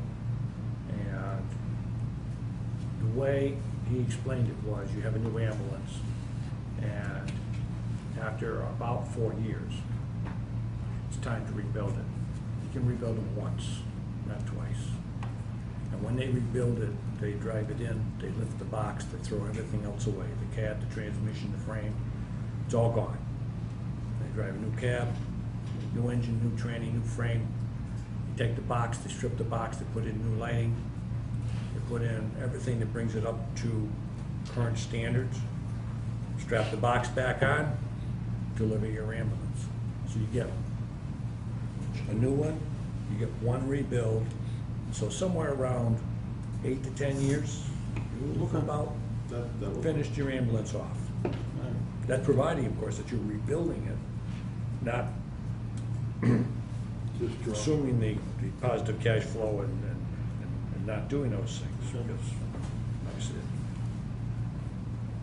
And Mr. Chairman, if I could, we're relying on Dave Evans also who has worked extensively with not only capital planning, but with the administration, to say, to Mr. McDonald's point, this is a possibility for a rebuild, because otherwise, you're absolutely correct, just spend whatever $64,000 more and get yourself a new rebuild. Chair would have a question. The 250,000 quote probability number, all right? Is any portion of that set aside for replacement, or is that basically just coming into the general fund? It's coming into the general fund. So then when we need a new vehicle, how is that paid for? Is it paid for out of the EMS revolving, or does it go against the debt service of the town? It goes against the debt service of the town. I think Okay, if I so could just. it's really, the 250 is not really a total profit number, because there's no depreciation or debt service charged to it. No, and I think, once again, if I could, we talked about this in the Right. ground rules, Mr. Chairman. Mhm. I was asked a question, I gave the most reasonable answer that I could give, and I will get Mr. Gray the information. but let's be absolutely clear. Whether it comes from the general fund through the debt service or through some other form, the method of payment of it is still the same. You still have to pay it. I understand that. I just want people to think that, that yes, the vehicle's being paid entirely for, and if they're making a full 250. Sure. If it was in a business, we would say the 250 would be less some years' usage of that vehicle. It's critically important. Absolutely critically important. If I could ask you through Mr. Chairman, to Mr. Trudell, we probably should have been in the reinvestment business a lot sooner than this, because we weren't thinking about rebuilds or new ambulances up until the time when the state inspectors show up and say, you gotta take this one off the road. And once again, it is a very grueling process. The ones that have the door gaskets and other, minor modifications that have to get done, we can get those things fixed. Correct. But you have some other issues with the ambulances that go back to the late 1990s. That's a very good explanation. I just want to make sure the public understands that Sure. it's not all profit, all right, that there are responsibilities down the road for new That's correct. vehicles, et cetera, that nothing's being set aside for at this time. Sure. Okay, any more comments on the ambulances? Shall we go to the buses? Yeah. Ms. Frank? I have a question, and, again, you've put it out really well, but we know that we need more than, how many buses? You're looking for 7 buses. We know that year 2, that we're gonna be looking for another 7 buses. So I think we should include, I'm just trying to be very clear. In year 2, we're gonna be paying $182,000, because we're gonna be looking for another 7.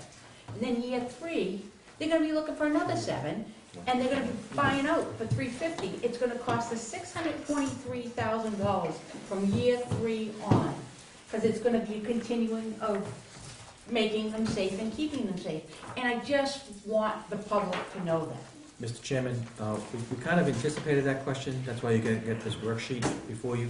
Oh, okay. It's about debt service and cap, we'll call it cap, on the state's debt service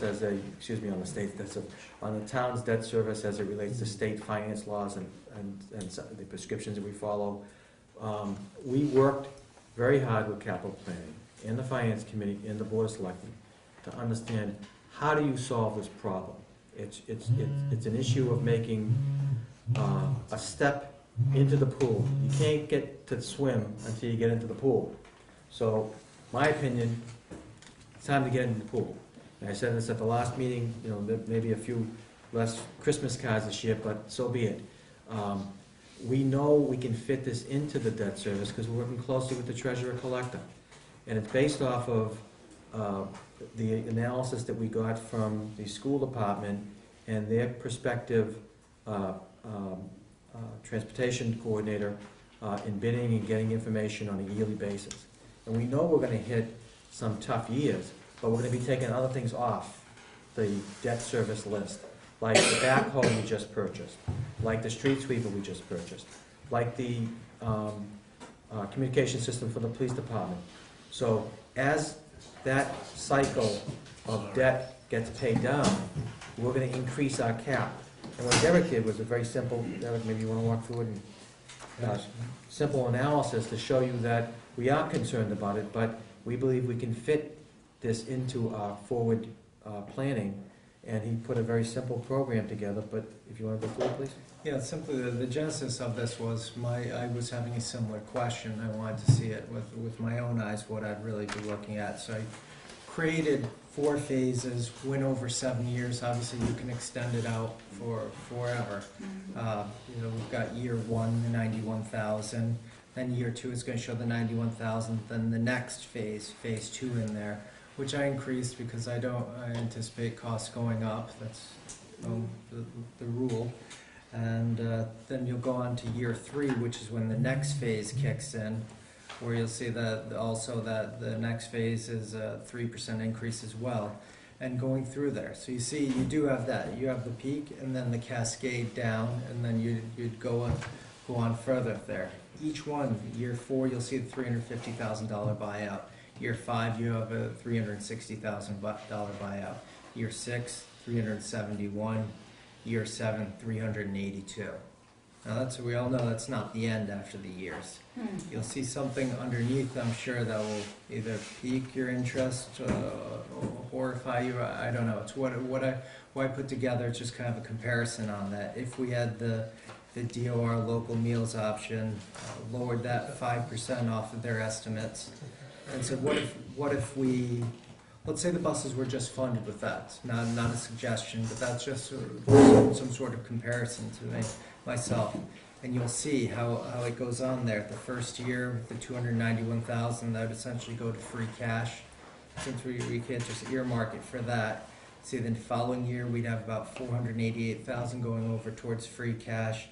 The third year, $589,000, and then that's when the big hits get in. When you have a lot of you have the most leases on there, plus the buyout. So you'll see the revenue starts going down. But again, it would cascade up again. So it's a great way to look at some of the funding mechanisms for it. And I didn't put more information on here because really I created it for myself, but I was hoping this would help people as to how we were seeing it. Before I take any comments, the math. I don't understand it. On the school bus annual cost breakdown, 382 less 184 is not 488, and the negative signs, the deficit signs are missing from year 16 out. That's a great question because it's again I put it for myself. So if you see the 382,000, then the next year you would be bringing the 291 over plus the 382 248 when you subtracted the 184 730 from there, which would give you a number of 488. So you see that when I'm saying the 291, you put that towards the free cash essentially. You're trying to look at a cumulative flow? Yes. So Okay. Not too many people are going to recognize Okay. cumulative flows. Mr. Chairman, we're trying to think outside the box here, but, you know, once again, No, well, it's not just that. It doesn't even say cumulative flow. Okay. So, all right. The chair, in light of that, I'm going to recognize Mrs. Katui first.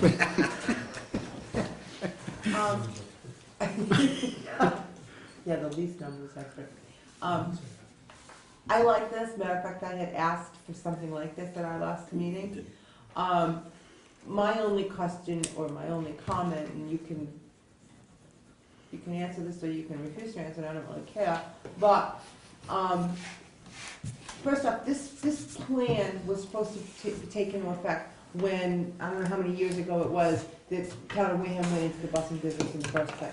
This plan was is what they were supposed to do, that never got done, all right? The fact that we want to suddenly do it now and go forward and replace these buses is really nice, but my question is, do we really want to, okay? If I would like the voters to understand that if this is the town's plan to solve our busing problem, then this is the town's plan. But if it's only a quick fix, and I asked this last week at the meeting, if this first 7 buses was a quick fix, and then we're going to look at other options, okay? And the town administrator wasn't here to answer that question. So I suppose that is really my question. Is this a quick fix and we're going to look at other options? Or are we gonna start with this year as our plan and move forward, and this is the plan we're gonna be in? To answer the question? Mr. Chairman, this is not an easy one to solve, we all know that. The question comes is, are we in the busing business or not? And the way I see it, because we talked about some form of privatization, we try to do a reverse auction, lo and behold, to the general public, we get one bidder. So the busing world kind of knows what's happening before we even put our foot into the pool.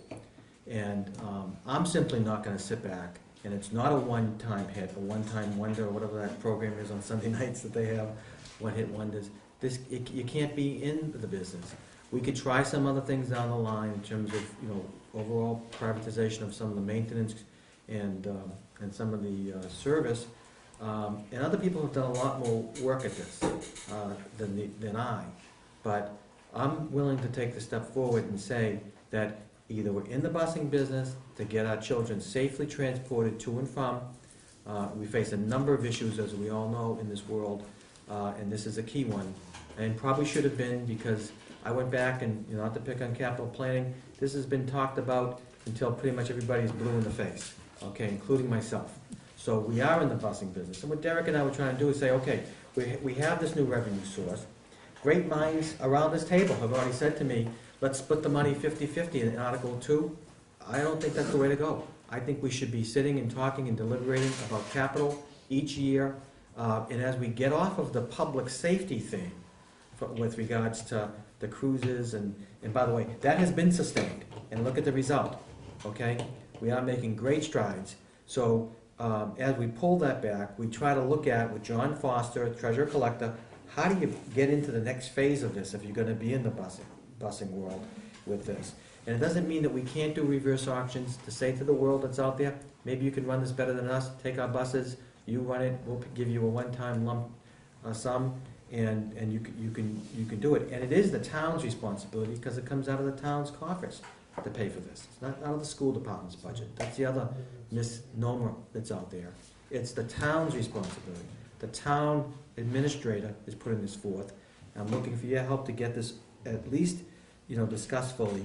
We are using the Braintree model to some extent. That we're looking at a hybrid of bidding, talking with the superintendent about getting it in a sustained way going forward, so that the numbers that we have are as real as another school district doing this.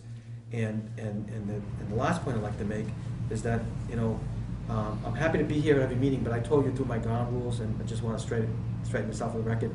We're not going to come to every meeting. I already said that to the body. So if you want me to be here, I'm happy to be here to answer questions, or if you want to send them through the chair, I'll answer them. But this has simply come to a head, in my humble opinion. We've got to do something about it. Is the number 7? I don't know. Maybe it's 5. But the idea is at least we've got something out there as an authorization to go into the busing fleet. And by the way, the lead time I was astonished by, and I'm going to let Dave, the capital planning chairman, answer this. You got the school year opening up, and you got to be able to get the orders in, and you got to get the buses fitted to be ready for opening of school. So we're really looking at getting these buses into the system by sometime late spring or next fall at this point. And that's 1 year after we've all heard about the great need for the buses and some of the failure rates. And I know Selectman Snyder, I just want to say this real quick, had asked for, and through the capital planning committee, the records for repair, just like we did with the ambulance. What are we repairing, and is it something that can be repaired? Some of the older buses, to my astonishment, you're better off keeping them on the road than some of the newer buses. And I don't know if that's pertaining to routes in different places, or as Derek had said earlier, we're in a mode of trying to catch up quickly. But like the cruises, you just can't catch up and say, okay, yeah, we did 8, we're all done. It doesn't work that way. We've got 30 plus on the streets as we speak. So my opinion, got to start someplace. This is a start. I'm very willing to listen to the body to tell me if it's 7 or it's lower or higher, whatever your thoughts might be on it. Thank you, Mr. Chairman. Paulson? Thank you, Mr. Chairman. And actually, to 2 points that the town administrator made. First of all, it's 7 buses, probably not going to 5, more likely to be going to 35. I think that's the number that I've heard bandied around. And maybe it's not 35, maybe it's 30, maybe it's 28. But it's going to be considerably more than 7. Therefore, and I'll get to my second point in a moment, the spreadsheet that we have here, which I applaud in terms of its intent, should probably be carried out further, so that we have 8, 9, 10, 11, 12 buses. We go from $2 million to $4 million, which gets to my next point, and the issue of older buses being on the road that are serviced. On this, the public doesn't see, and this document that was given to us, it says the maintenance cost savings is difficult to determine. But then it goes on to say, units above, the 7 that we want to replace, cost $2,100 per vehicle, which adds up to $14,000 per year. repair them. In other words, keep them on the road. Now, maybe 14,000 is inadequate, maybe it should be 20,000. But the point I would like to make is that we should be examining, perhaps, a very rigorous preventive maintenance program to keep the older buses on the road. To some extent, a little bit like the conversation we had on the ambulance, where you take certain parts and pieces and you just replace them because you know they're gonna fail. The numbers are there. You ask, please, what Mr. Trudell from Capital Planning, our capital planning member answer that question. To respond to that, the original number that we heard was 32 buses. And then that was cut down to, I believe, 21 or 22 urgent need replacements. The chair of capital planning can correct me if I'm off the track. However, to your point, when you get to year 7 and the number drops to 382, 454, you still have not yet replaced the 32 buses. Plus, now, the year 1 bus is 6 years old. When you get to year 8, that year 1 bus now is 8 years old.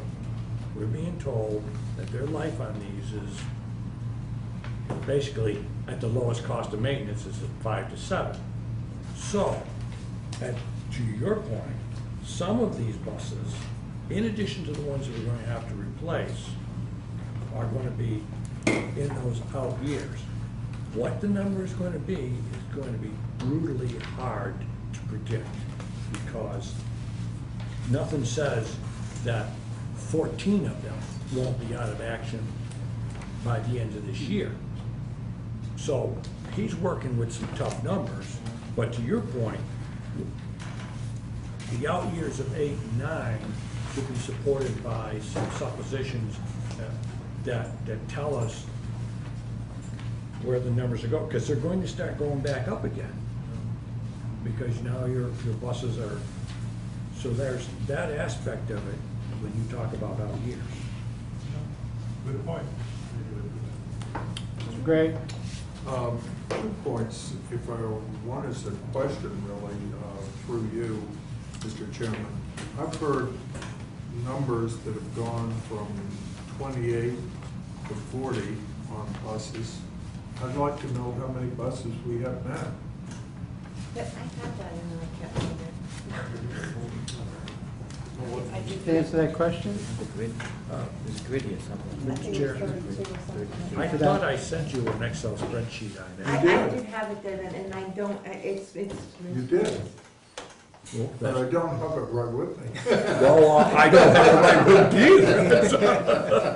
We start having it at our fingertips. But my point is, you know, we're talking this and I've heard, you know, well, I don't know what the correct numbers are, but they're somewhere around 22 to 42. I would think a good start would be knowing how many we have now. That Do you have that information? number is available. Is it 32? Jim? I want to say. The chair of capital planning has that. Does the committee wishes the chairman of the capital planning would respond to that question? Mr. Slade, Do you want me to respond? yes, well, they say yes. We had They're all nodding, so. We had 48 buses total. We went out and bought a 2007 bus and a 2011 bus during the summer. One bus in 2011 was a special needs multiple wheelchair bus, because we're basically taking kids in wheelchairs fairly long distance. And we have 10 or 11 kids in wheelchairs and 9, whatever, it's just pretty difficult to deal with. And I believe the town is having to hire out to Whaling City for, I believe, $138,000 a year in transportation expenses for just that one bus alone. So buying a bus is about $85,000. Turns the school department around with a positive cash flow versus what they were doing before. Bottom line is the total buses we have is 50. 6 of them are in what I call the graveyard. We did have 48 before, we bought 2 more. So that's what we have for total buses.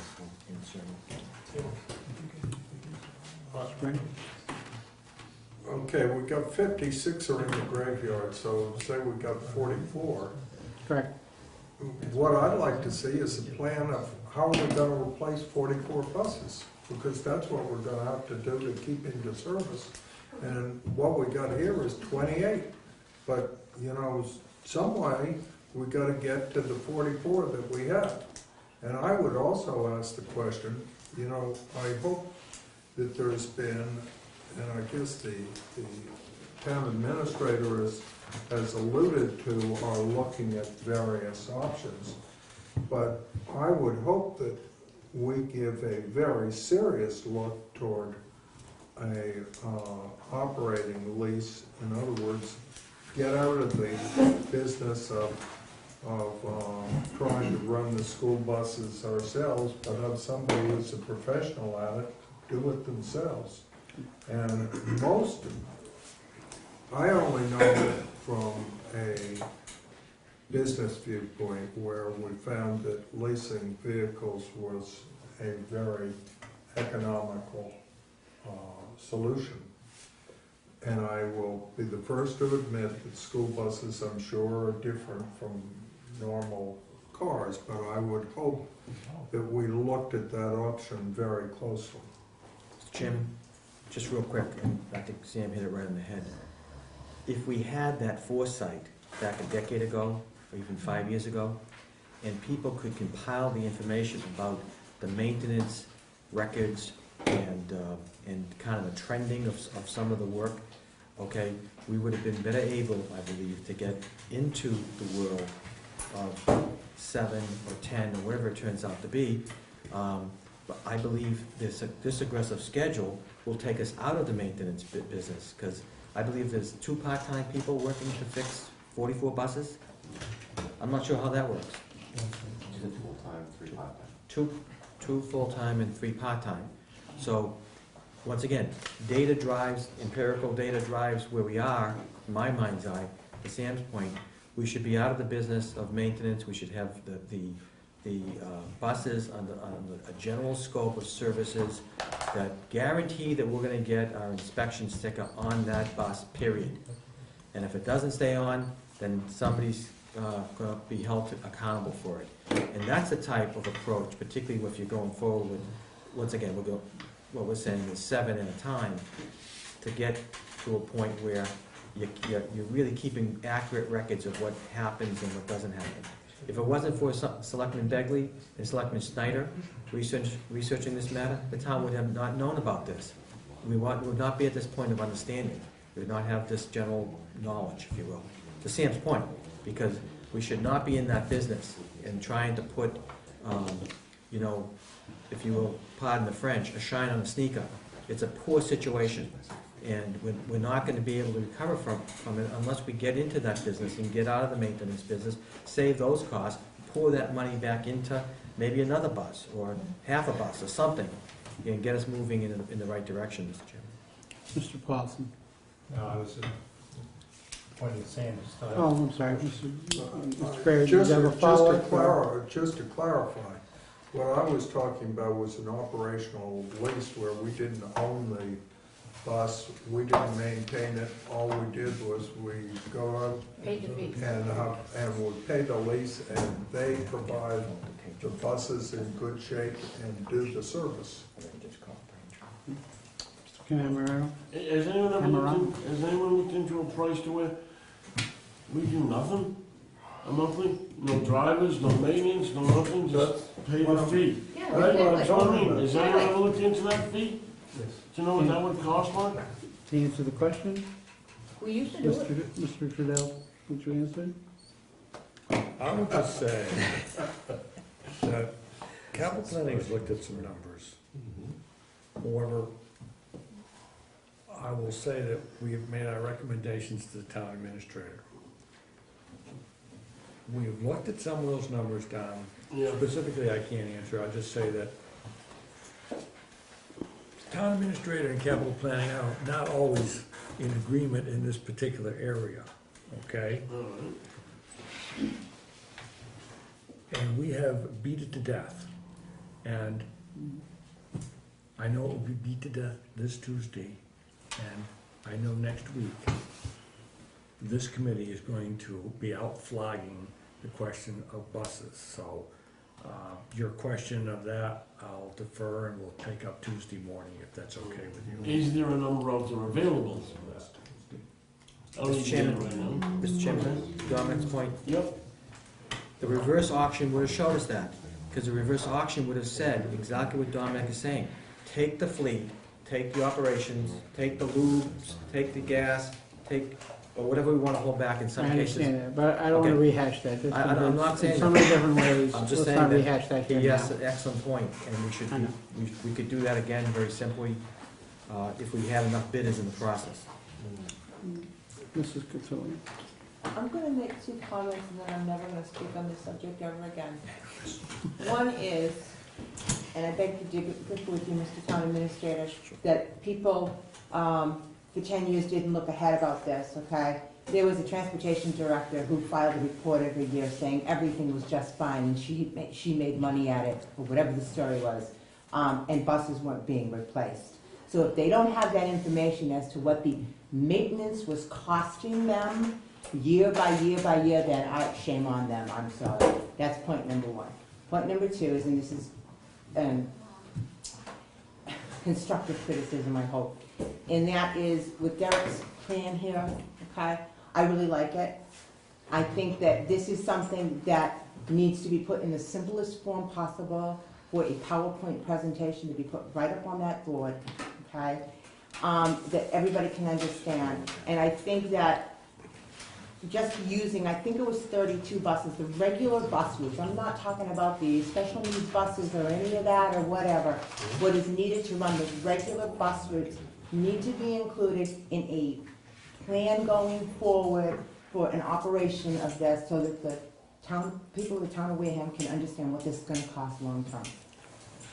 That's my 2 points, and I'm not talking about it again. Anyone who hasn't spoken who would like to speak? Are you all set? Mrs. Bronk? You have No, anything? I'm fine. Can we wrap this up? Okay. Mr. Chairman, can I just, one quick item, to Bonnie's point to you. I happen to agree with you, and I didn't mean to misspeak on it. I'm just saying if we had information, numbers crunched, other different methods of procurement we've tried, different ways to look at this, operationally, Sam makes excellent points to you, Mr. Chairman. I think we were better positioned some time ago to make some decisions about this. I'm not casting any aspersions on anybody who is in a position to make a decision about it. I'm just saying that it's time to get moving on this, because otherwise we'll lose another year, and I've said that in other meetings, and I'll stop talking about it. Mr. Paulson, very This quickly. probably oversimplifies it, but either we do it or we go to somebody that does do it. And for somebody that does do it, we'll be looking at the same figures and say, well, it's gonna cost me a couple $1 million over 3 years for 7 of them, $6 million over how many years?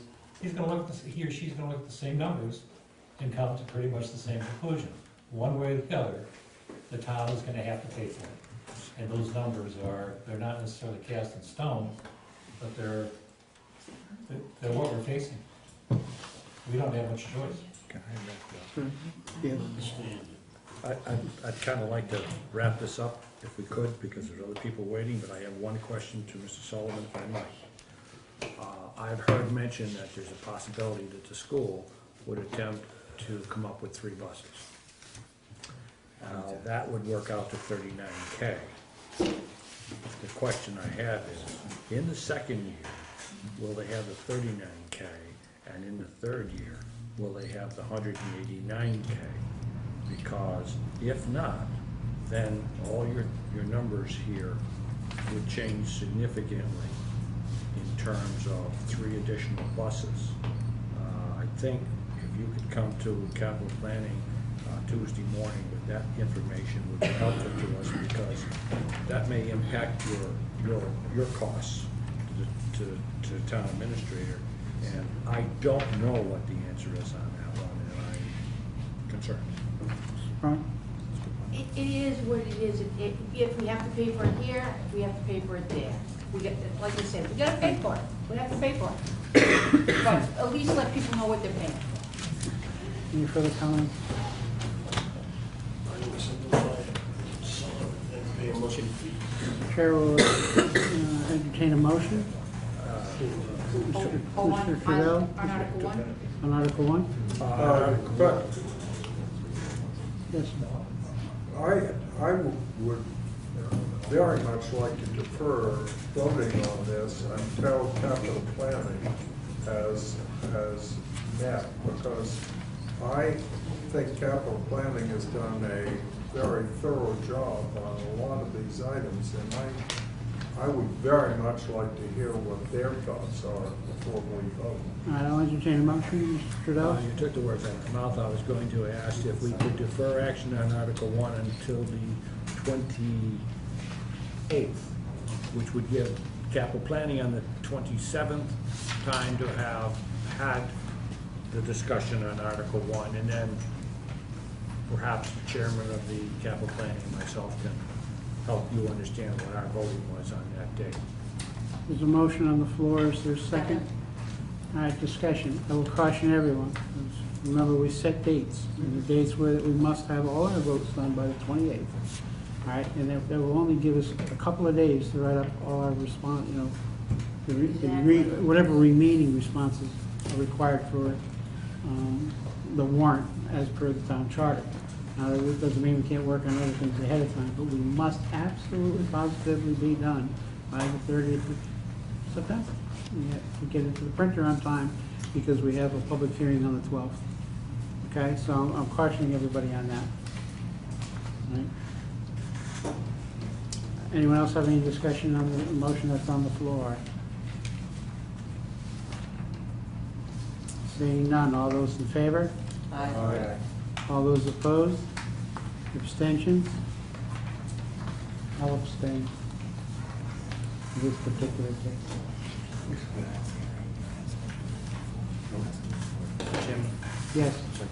If I could just ask you, just as a point of information to the committee, items 4 through 9 are placeholders as indicated in the explanation for pending negotiations on collective bargaining matters that will have to go to the Board of Selectmen and to the Finance Committee, obviously, before town meeting. So if I could just ask people to understand it from that perspective. And then we have asked on items 10, water pollution control, capital improvement, and item 11, harbor master, that they be in attendance to give their perspective of what their requests are. Administration's happy to speak to them, but if we can do that at the next meeting. That would be on the 28th. Articles 4 through 9, it's my understanding both last spring and, last fall and then last spring, monies were set aside to cover these particular articles. Some of them.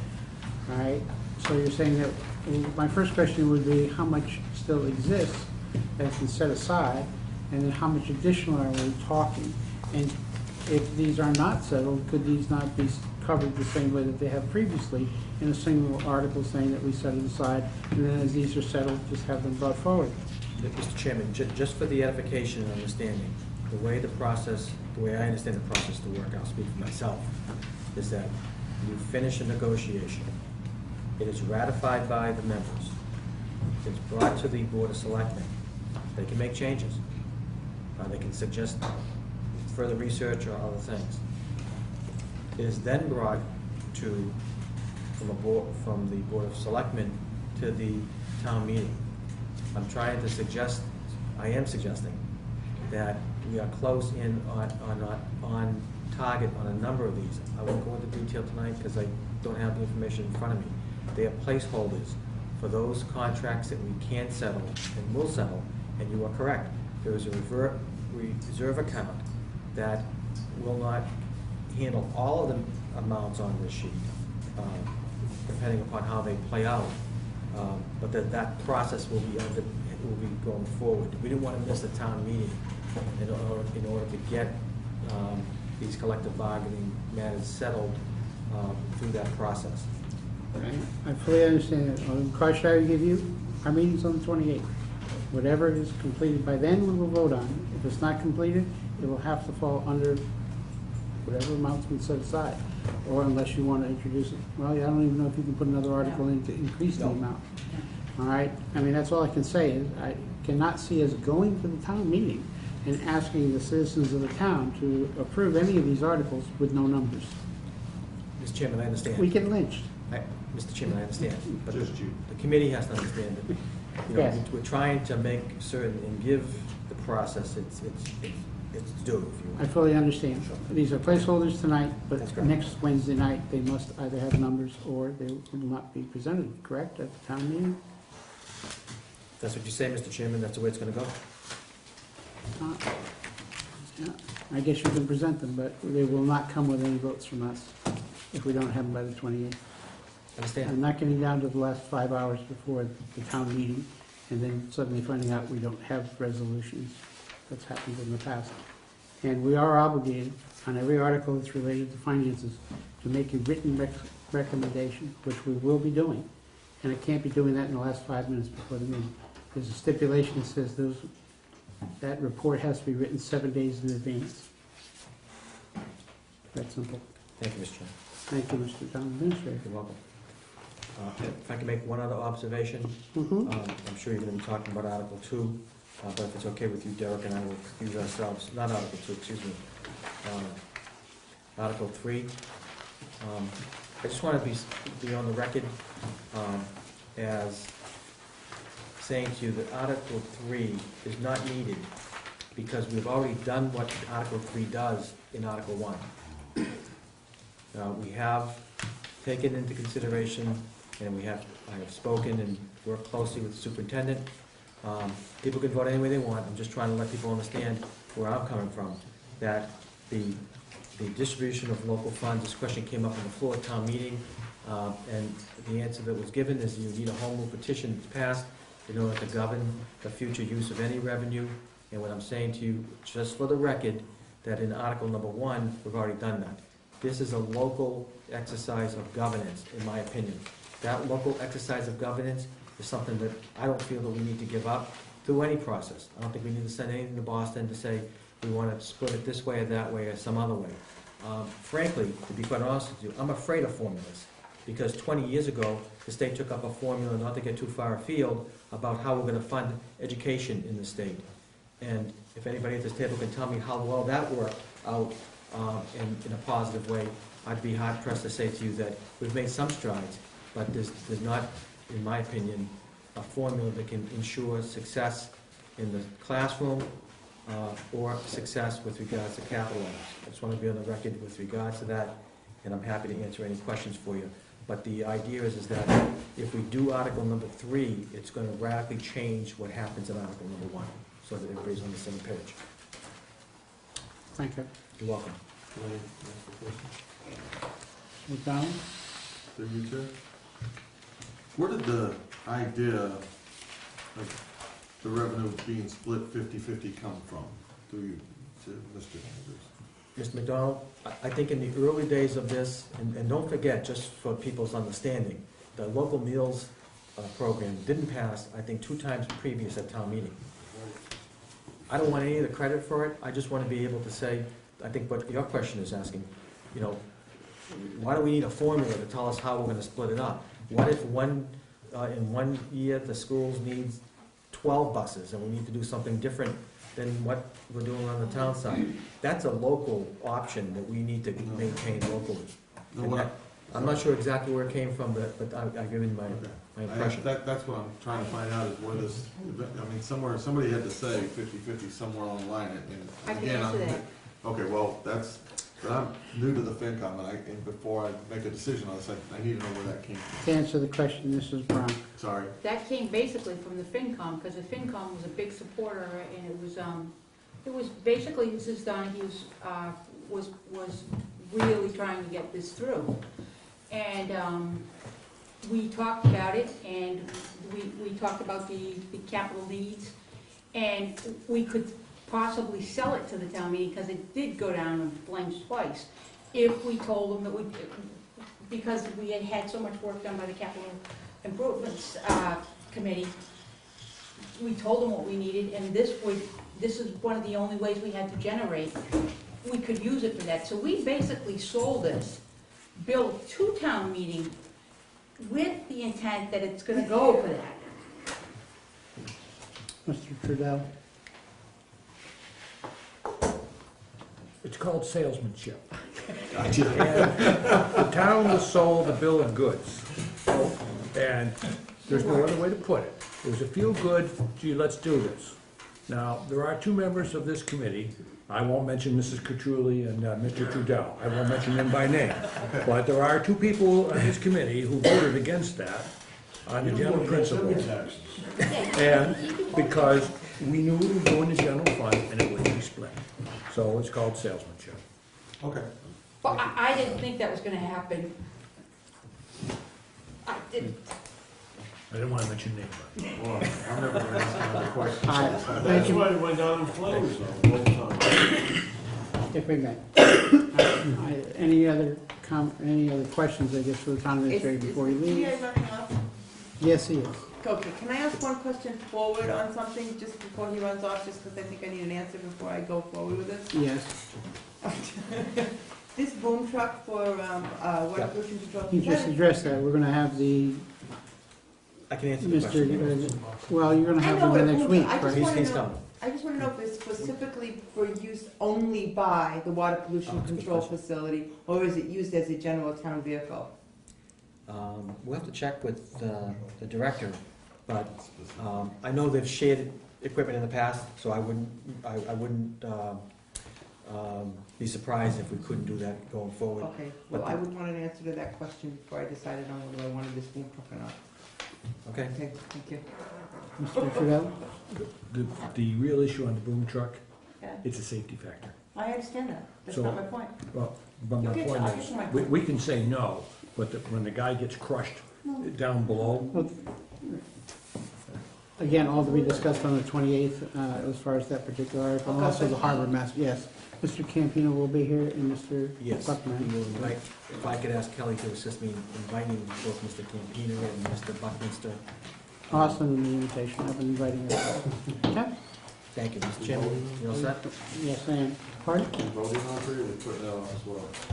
We're putting off three right now. Mr. Versevich has been very, very patient tonight, but I know he likes to know what's happening in town, so I figured he would. want to take a 5-minute break? No, because he's going to be speaking as well. Yes, we can. Mr. Versevich?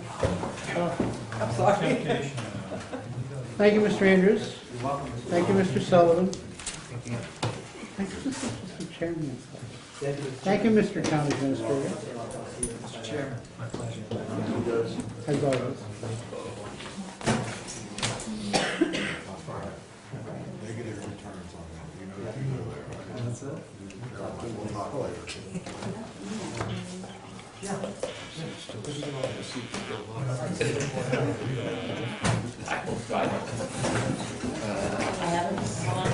Article 20. Mr. Savage, I'd like to start with your citizens petition article first, Oh, okay, which will be Article number 22.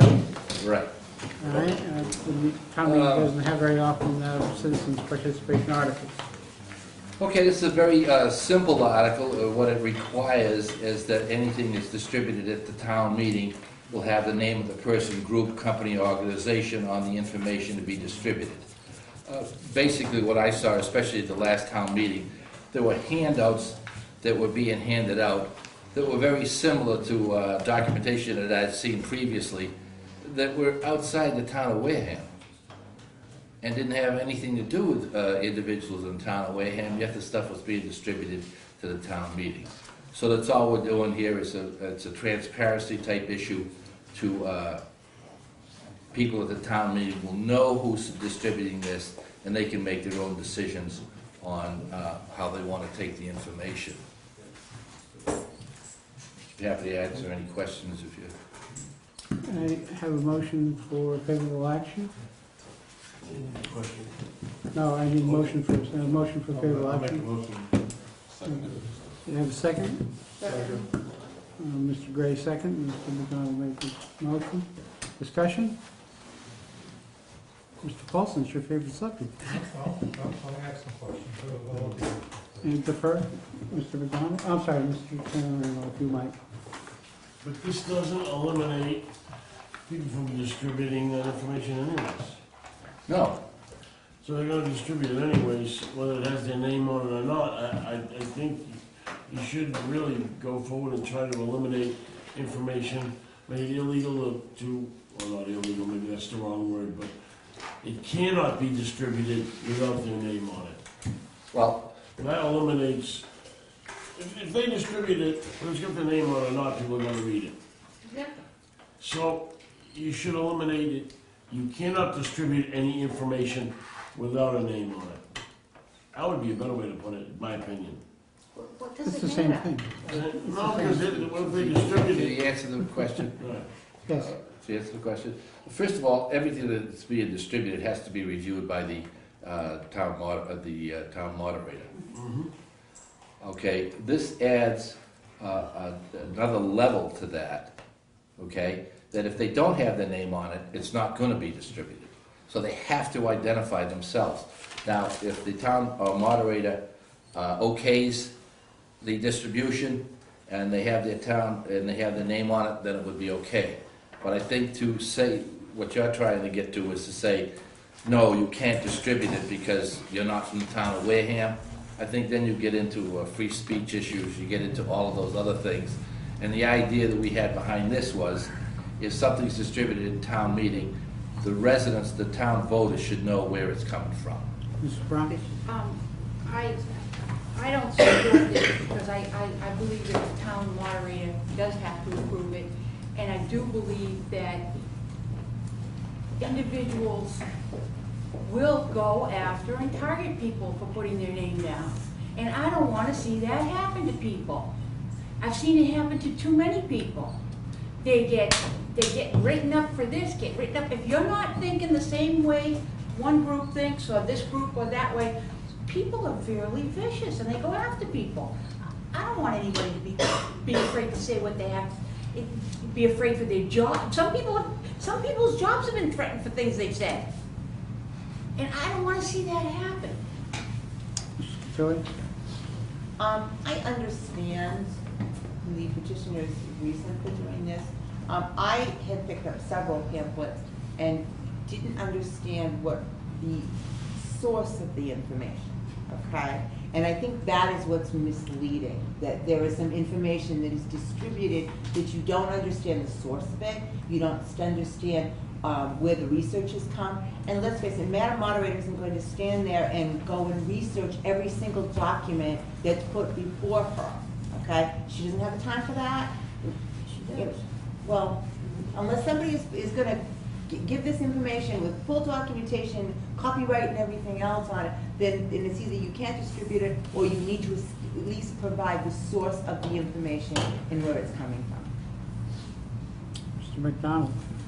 I'm a nosy sort, don't get me wrong, I mean, I'd love to see everybody's name on this, but when I pick up a brochure, when I go to town meeting, I pick up a brochure, I read the brochure, I don't really care who put it out. If it has something to do with what we're talking about and I read it, either makes sense or it doesn't. And I think we're adding a layer that we don't need. I think the town meeting is under the guidance of the town moderator, and I don't really, I mean, it gives her the right to put it on there, and now we're gonna have, I guess we wanna call them town meeting police that says if they don't have a name and that thing on it, they're gonna take them and throw them all in the trash. You know, people aren't cheap. They're going to look at stuff and they're gonna make decisions based on that. They're gonna vote on that. So I don't support this either, for that reason only. Mr. Trudell? Two questions to you, Mr. Chairman. Has the town moderator been asked if there is a issue here, and is there anything in her moderator's book, if you will, that deals with this subject? And number two, the point that I'd like to make is, since I wasn't here for your presentation, when I go on the internet, I can find all kinds of information. I can find people that don't believe World War II happened. And they sit down and they put out a publication that World War II didn't happen. And If you want to believe that it didn't happen, okay, you believe it didn't happen. But the problem is, they don't sign their name with anything that says this. If I tried that in college and just sat down and started quoting people, but said, I can't give you the references, you know, after the professor stopped laughing, he'd be saying, right, Dave, okay, F minus. There is a trade-off between being able to identify someone saying, if capital planning wants to put out a statement that says we don't agree with the town administrator, who's on capital planning and who was there. There is some validity to it, because I just find too many things out there that don't have anybody attributing to anything, and that's, like I say, the extremist example I gave you, that it's out there. Mr. Chairman. Does Claire have If I Mr. may. Pasevich? Two things. One is, I did send an email to the town moderator regarding the specific issues of identifying authors of distributors. And the town moderator, I appreciate your concerns, thank you. The other issue that's involved in all this is open and transparent government and what's going on. And you've seen the laws change on open meetings now, where they all have to be taped, where everybody has access to this, so everybody knows what's going on. And the idea being is, specifically for examples, stuff that was distributed at last town meeting was from the Cape Cod Canal Chamber of Commerce. It was exactly the same document with no name or any attribution to a document that was distributed at town meeting. Now, would somebody at town meeting and the voters, would they want to know where that came from? I think they would, and that's the idea behind this. Mr. Paulson? I thought you were asking a question of the town moderator. Oh, I'm sorry. I was. Or, I'd like to get her. But if I may interrupt, my point was, I asked the chairman if the town moderator had anything to do with that. Would the town moderator has some comment, actually, two questions. Comment about this specifically, and has this procedure been used in other towns that she knows of? I was going to ask the moderator, but I was going to let us finish our conversation first and let her hear our discussion. But do you wish to make a comment at this time? No comment on her Has it part. been used in other towns? She said no comment, Mr. Paulson. I mean, give us a break.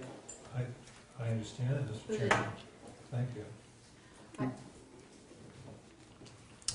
Mrs. Bronk? I think the town of Wareham has had a pretty much, I mean, I wouldn't put a document out without putting my name on it. I don't have any problems about that. But I don't work for the town, and I don't depend on my living from the town. And I don't really care what anybody says, to tell you the truth. But a lot of folks do, and they have some good information, but they're scared to say anything. I believe that the town moderator has always approved what should be put out and what should not be put out. And I believe that we're stepping on toes that there are no need to step on. Mr. McDonald? I'll try one more time. I would encourage people to put their name on it, because like Donna, believe me, the last thing I'm worried about is somebody coming back at me first. I'll put my name on everything. That's pretty much what I do.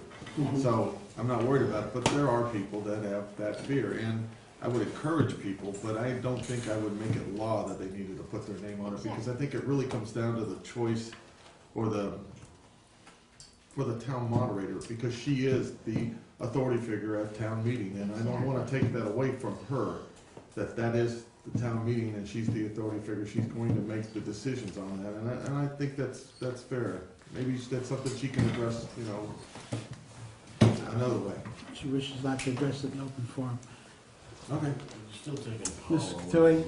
My only problem with this is that there has been misleading information on those desks. Okay, I mean, I can sit there and print out anything, facts and figures and numbers or whatever, and say, this is my study of such and such, you want to vote this way, and leave it on that desk. If the town moderator can't sit there and identify or research my facts and figures to know whether they're right or they're wrong, well, heck, let's, So people are looking at this, they're picking that up and thinking, oh wow, this is the information, look at this, look at this, look at this. And they're influenced by that. And if I am not willing to put the source of my information on that piece of paper, there's something wrong with that. All right, so I don't think that any sort of material that has that kind of information needs to have a source of information, whether it's the person who can stand up in town meeting and say, you know, hey, I got this out front, would somebody, you know, mind explaining what this is all about? What's the town moderator show? Are there any new comments to the conversation? Yeah, but, I would have to ask the committee if you would allow Mr. Begley to have a comment. Anybody object? Mr. Begley, if you would, because it's not your article. David, yeah, I know. David Begley, Clean Water Committee. I just wanted to say that when you speak before a town meeting, the first thing you do is give your name. The material that's put out on that desk is speaking to town meeting. That's all I gotta say. Any other further comments, Mr. McDonald? Do you have any further? Seeing no further comments, all those in favor, signify by saying aye. Aye. Opposed? Aye. I'm on the count. All those in favor? Opposed? Votes 3-5. What was it? 3-5. 3-5? 3-4. This is affirmative action. 3-4, 5 against. There was 8 of us here? Yes, Yeah, missing one. we're missing one. Oh, earlier it was 7, because that was before I got here, that's when you confused me, Mr. Chairman, I'm sorry. That's why I didn't ask for abstention, so I had to count. The article from the Clean Water, please. Sure, thank you.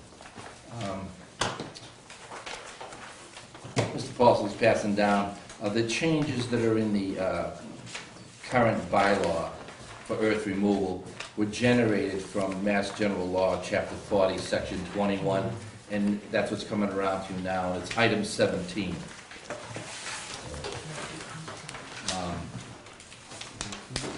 17. It's item 17. Oh, no, the article is 20. Article's 20. No, it's No, it's Article 18. 18, Okay. earth removal regulation. Okay. Yeah, everybody's got a copy of that? Yeah, okay. And what these, and it's funny, I'll read the explanation to you. As it says, it's being generated by Chapter 40, Section 21, Item 17. It says 21. Yeah, Section 21, Item 17. Item 17. Item 17. Okay. Clearly define the meaning of earth removal, which there's been a question about in this town.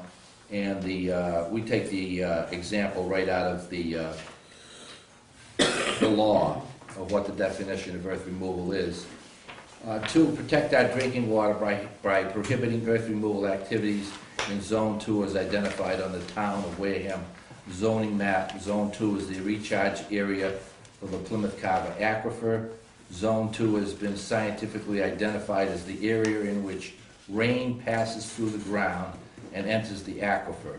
The sand in this area filters the rainwater before it enters the aquifer, removing many of the pollutants. Earth removal activities in Zone 2 could adversely affect the purity of our drinking water. Does everybody know where Zone 2 is? I don't. Okay. This is a map of the aquifer, and it shows Wareham here, and this orange blob, which goes outside of Wareham, it comes down into Wareham, is Zone 2. And that's where the water actually it goes through the ground and enters the aquifer. I'll pass this around to get a good look. The gray dots are the actual wells, and the rest of the Wareham is not part of Zone 2. It's only that area there that they've scientifically identified as areas where the water recharges the aquifer. Okay? So we understand what recharging is, and the idea being is that the sand that's there, as the rainwater goes through it, it gets filtered and purified. So that's down by the Buzzards Bay area? Is that, It goes all the way down just below 28. okay, so, but the part of Wareham that's being affected is, By the part he was talking about. It starts right around where the onset wells are down, what do you call it, by the Salvation Army? oh, okay. All Okay, right, that's okay, where you yeah. are, right there at the Okay. bottom of it, Yeah, and it goes all the way up to where the Maple Springs wells are, oh, okay, okay? okay, thank you. Mr. Chairman. All right, Mr. Mr. Trudell. Confused the two of you. Through you. I got to part 17. Yeah. But I didn't get to the part where recharging aquifer and everything else. Did I miss a document here? no, no. Article 17 allows the town, if you read it, first of all, it gives you a definition of earth removal, and it allows the town to regulate it in whole or in part in any specific district in town. So what we're talking about here is eliminating, if you look at the actual bylaw, it's eliminating earth removal in Zone 2. And so the law allows you to do that. So what you're saying is, you're quoting this section 21, subpart 17, and then you're going into the bylaw. Is that- Correct. We're using this as a basis to make the changes in the bylaw. So what's written in Article 17, you'll see reflected in the actual bylaw. Okay, so do we have a copy of what you're proposing to change to the bylaw? Because you just read me something about the aquifer, and since I don't have a handle on that, Well, I'm getting a map. I thought everybody had a copy, but if you don't, I have copies right here. Thank you. And the only changes that we're making to the bylaw are those that are in bold print. The rest of the bylaw is remaining unchanged. Thank you. Okay? This is, I have this in the Okay, I don't, it should be. No, what do you mean? Okay. It is. It is the same thing. You don't have a copy of the bylaw there? No, I just took the, That's the law. I assumed you already had the bylaw. You don't. I don't. Oh, It okay, was here in you the go. original book, you guys can have a separate copy. If anybody needs one, there they are. Okay. Mr. Paulson. Do you need more materials you want? No, I'll take it. Mr. Paulson. Is there- Yes, Anybody else? I understand. You know, I hear the word scientific. Mhm. Scientific has a meaning to it. It sounds very official and very specific. But is there any evidence at all that would indicate that the aquifer is in some way being jeopardized by virtue of whatever is being done or not being done above it? I see no figures to that. Prove No. that. Did you answer the question, Mr. Chairman? Yes, I'm sorry. No, when I said scientifically, the Zone 2 has been identified scientifically, and that's by doing tests and see where the water comes through. What we're trying to do is to prevent the removal of the sand, which is the filter, which also has been scientifically identified, from being removed from Zone 2. And there are areas currently right now, one permitted, one unpermitted, that are earth removal operations in Zone 2. I guess if I'd like just to continue this, and I apologize for not being as clear as I should have, is there any evidence that exists today that suggests or proves that there is some issue with the aquifer because of the earth removal that's taking place currently? No. There's nothing that can prove it. Okay, and I'm not saying it's a bad thing to do this, I'm just asking if there's evidence. Mr. Trudell? since we're talking about sand removal, if you will, so by definition, I'm assuming that we are talking about, Can you turn that map back, please? by definition, we're talking about people who probably run bogs or own this land, per se.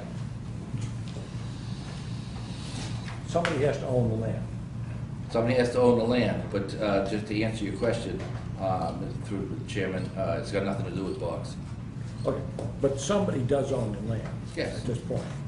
So, in a way, we are saying, that if I own land that I could normally sell for sand and gravel, I'm going to be restricted in my capacity to conduct a business in selling sand and gravel if I'm within this particular area.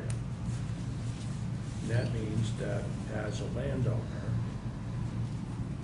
I can have somebody take away a means of income from me. And I say this because I have a brother-in-law that's sitting on a significant sand and gravel deposit on the other end of the state. He's not using it, but his neighbor is selling. Now, the point being, his neighbor is making money selling sand and gravel.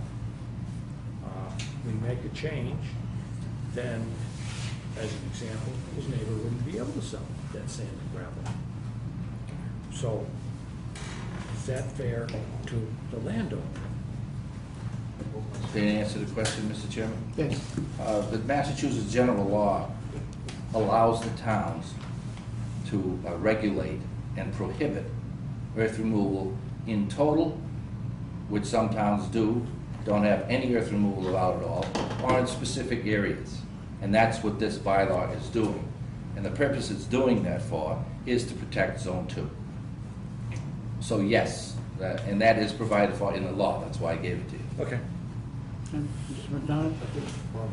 I'm sorry, Bonnie, did you have? I don't know if you want to go really specific. I did find where it says zone 2, this part I got here, so it's right, right on the front here. My question is way over here, if I can get to section 5. You're looking at an addition, if I'm reading this right, you're saying the bold print is additions, correct? Correct. Where you get to, and the restriction prohibiting any earth removal within 10 feet of the seasonal high water table on any land in the town of Wareham, except for the installation of utilities and other exemptions granted under section da-da-da-da-da. What are you talking about by seasonal high water table? Okay. Currently, the requirements by DEP is that you can't remove earth within 5 feet of the seasonal high water table. And the seasonal high water table is, they drive a pipe down into the ground, and the pipe, they determine what the water table is.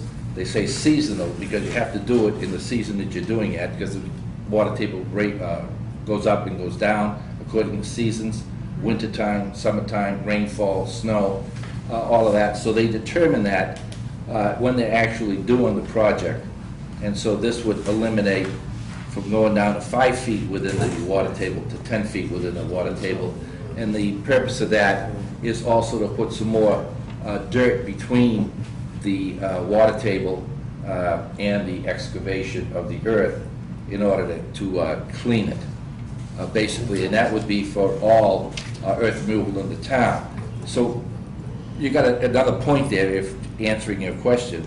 We're only prohibiting earth removal in Zone 2. The rest of the town is open to earth removal. There's no stipulations, provided you get a permit. Oh, yeah. Mr. McDonald? Protecting our drinking water, correct? Yeah. All right. Have you had discussions before the article with Water District? To answer the question? Yes, please. The Onset Fire District has voted unanimously to support this article and the changes. And we've just had a current meeting with the Wareham Fire District, Water District, and we'll be getting a letter of support from them shortly. So they've already voted? They haven't taken a vote with the Wareham Fire District. The Onset did vote, and they Okay. voted unanimously in favor. All right, that was my question. Okay?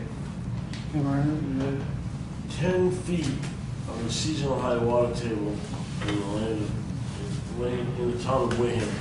Can't you basically say that that is probably the whole town?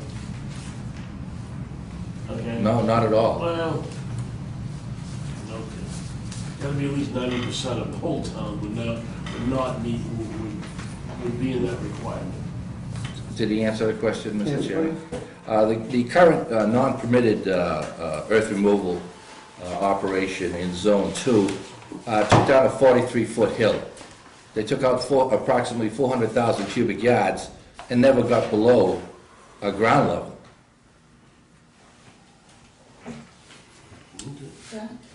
And last night's selectmen's meeting, the question arose that there was information needed from the attorney.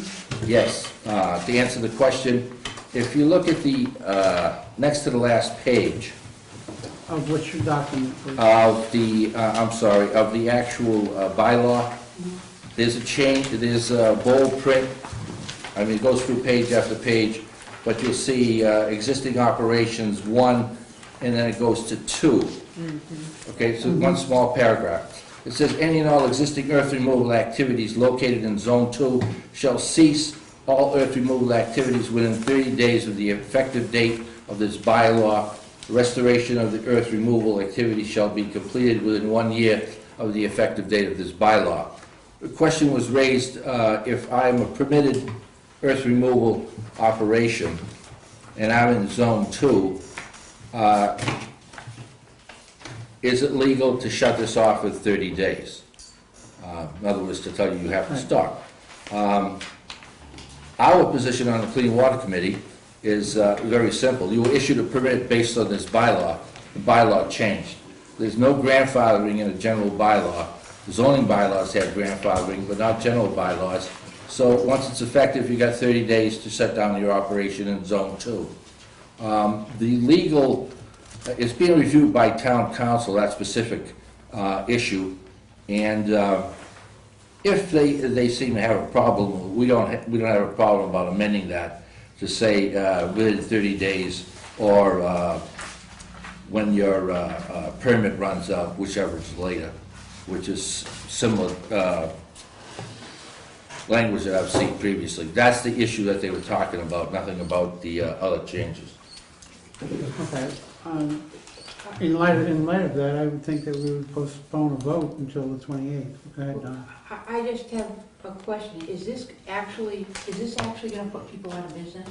Is this gonna put people out of work? One operation, it may, yeah. It may. Who is? Graziano. Graziano has a pit in Zone 2. I didn't finish, if I may, Mr. Chairman, I just wanted to finish before we seem to get into the questions quick. Number 4 in the explanation treats all property owners equally by eliminating an agricultural exemption which has been abused and for which there is no basis in governing in Chapter 40 of the Massachusetts General Laws. What I didn't mention, and it just dawned on me, and I don't know why I didn't mention it, this is a revenue-generating article, and these changes are going to increase the revenue generated immensely for the town. How is that? How is that specifically? You have an unpermitted operation up at the top of Maple Springs. They took out 400,000 cubic yards. If you look at the existing bylaw, which we didn't change, the town's supposed to get 25 cents a cubic yard that's removed. That's $100,000. And because they said that they were agriculture, they were exempt, we didn't get a nickel. Mr. Paulson? Well, I'll let Larry go first, because he lives down there, then I have a question. Right. We are approaching the hour of 10 as well. Well, you want me to make a motion to go past 10, or is that what you need, or something? We have a few more minutes. Okay, I just, how do Just say it. no, it's not quite that simple to me. Does he own this land, this gravel, this dirt he's taken out of there? He owns it, correct? It's on his property. It's on It's his on his property. property, absolutely. Okay, and if we have, and my understanding from reading the Plymouth, whatever, Aquifer Group thing, we have some of the most stringent water, drinking water protection ordinances in the state of Massachusetts. And if we already, and matter of fact, I don't remember the man's name, and I will come up with it before next meeting, said, towns that put in ordinances to protect their drinking water use Wareham as a guideline. I can't believe that we need to go to this extreme. If we're already one of the top ones in the states, why do we need to go this extra point? And what are we accomplishing? Because we're eliminating revenue from earth removal permits, where we may or may not be, and we don't have that answer yet. Open ourselves up to liability. And maybe, I guess what I'm asking is, can we get someone from the water district to sit down and talk to us? If the committee would like, we can invite somebody to come in on the 28th. Did you answer the question? Sure. First of all, you're not eliminating anything that's involved in the permits as far as earth removal, because you're going to be getting more permits. The vast majority of earth removal that's going on right now is unpermitted in the town. Second of all, you're getting a 25 cents per cubic yard. Third of all, number 17 gives you the exemptions allowed by Massachusetts general law, and they are very specific. And they're right there. Any order or bylaw prohibiting such removal hereon shall not apply to any soil, loam, sand, or gravel which is subject of a permit, license issued under the authority of the town, or by the appropriate licensing board of such town, or by the Board of Appeal, or which is to be removed in compliance with the requirements of subdivision plans approved by the town planning. Those are the exemptions provided by law. I don't see anything about cranberry bogs. Mr. Paulson? You try to take care of problems that exist, and you try to take care of problems that are going to be preemptive. I asked the question before, and I want to make sure that I didn't put words in Eddie's mouth. There's nothing, if this is a question now, there's nothing currently that indicates that there's any deleterious effect on the aquifer by virtue of activities that are taking place or have taken place to this point in time. Okay, to answer the question, Mr. Chairman. Yes. No, there isn't, but you have to use a little common sense in here. If you start to remove the sand that's filtering, and you remove enough of it, you're going to have a problem. Because what's going to happen is the polluted water, rain, will start to enter the aquifer. So this is a preemptive strike, because if you remove too much of that land in Zone 2, you're going to punch a hole, which is going to allow polluted water to enter the aquifer. Mr. Paulson? Well, that was going to be the second part of my question, and I'll make it as brief as possible. Yes, it is common sense. It's what you're saying is it's preemptive, which is good. I have no problem with something being preemptive. I understand that. But we apparently have some, if I understand Larry correctly, we have some rules and regulations in place from the state level, apparently, that are fairly rigorous and would probably alert us to potential problems before they became more serious problems. That's my observation. Did he answer the question, Mr. Chairman? One question. We have procedure first. Mr. Trudeau? Mr. Chairman, I would make a motion that we extend this meeting past 10 p.m. A motion to extend past 10 p.m. Seconded. All in favor? Aye. Opposed? Aye. Answer the question? Yeah, exactly. Both water districts are in favor of this. Both water districts understand what this is trying to do, and that is to protect Zone 2. And the exemptions that are provided in this amended bylaw are taken exactly out of the law.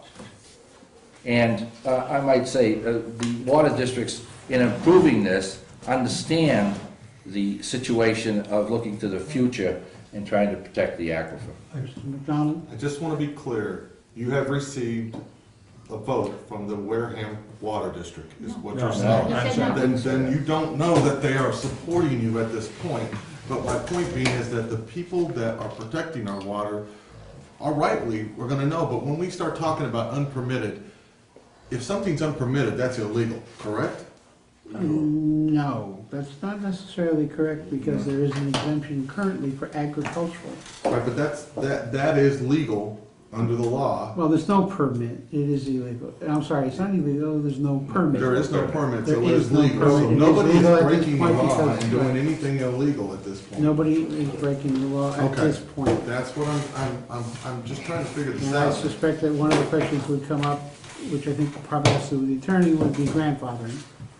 No, that wouldn't be an issue on a general bylaw. Wouldn't you, okay, That's right, that's not an issue on a general, it's only on a zoning bylaw is there an issue of grandfathering. okay. Mr. Just- Paulson, did you have a question?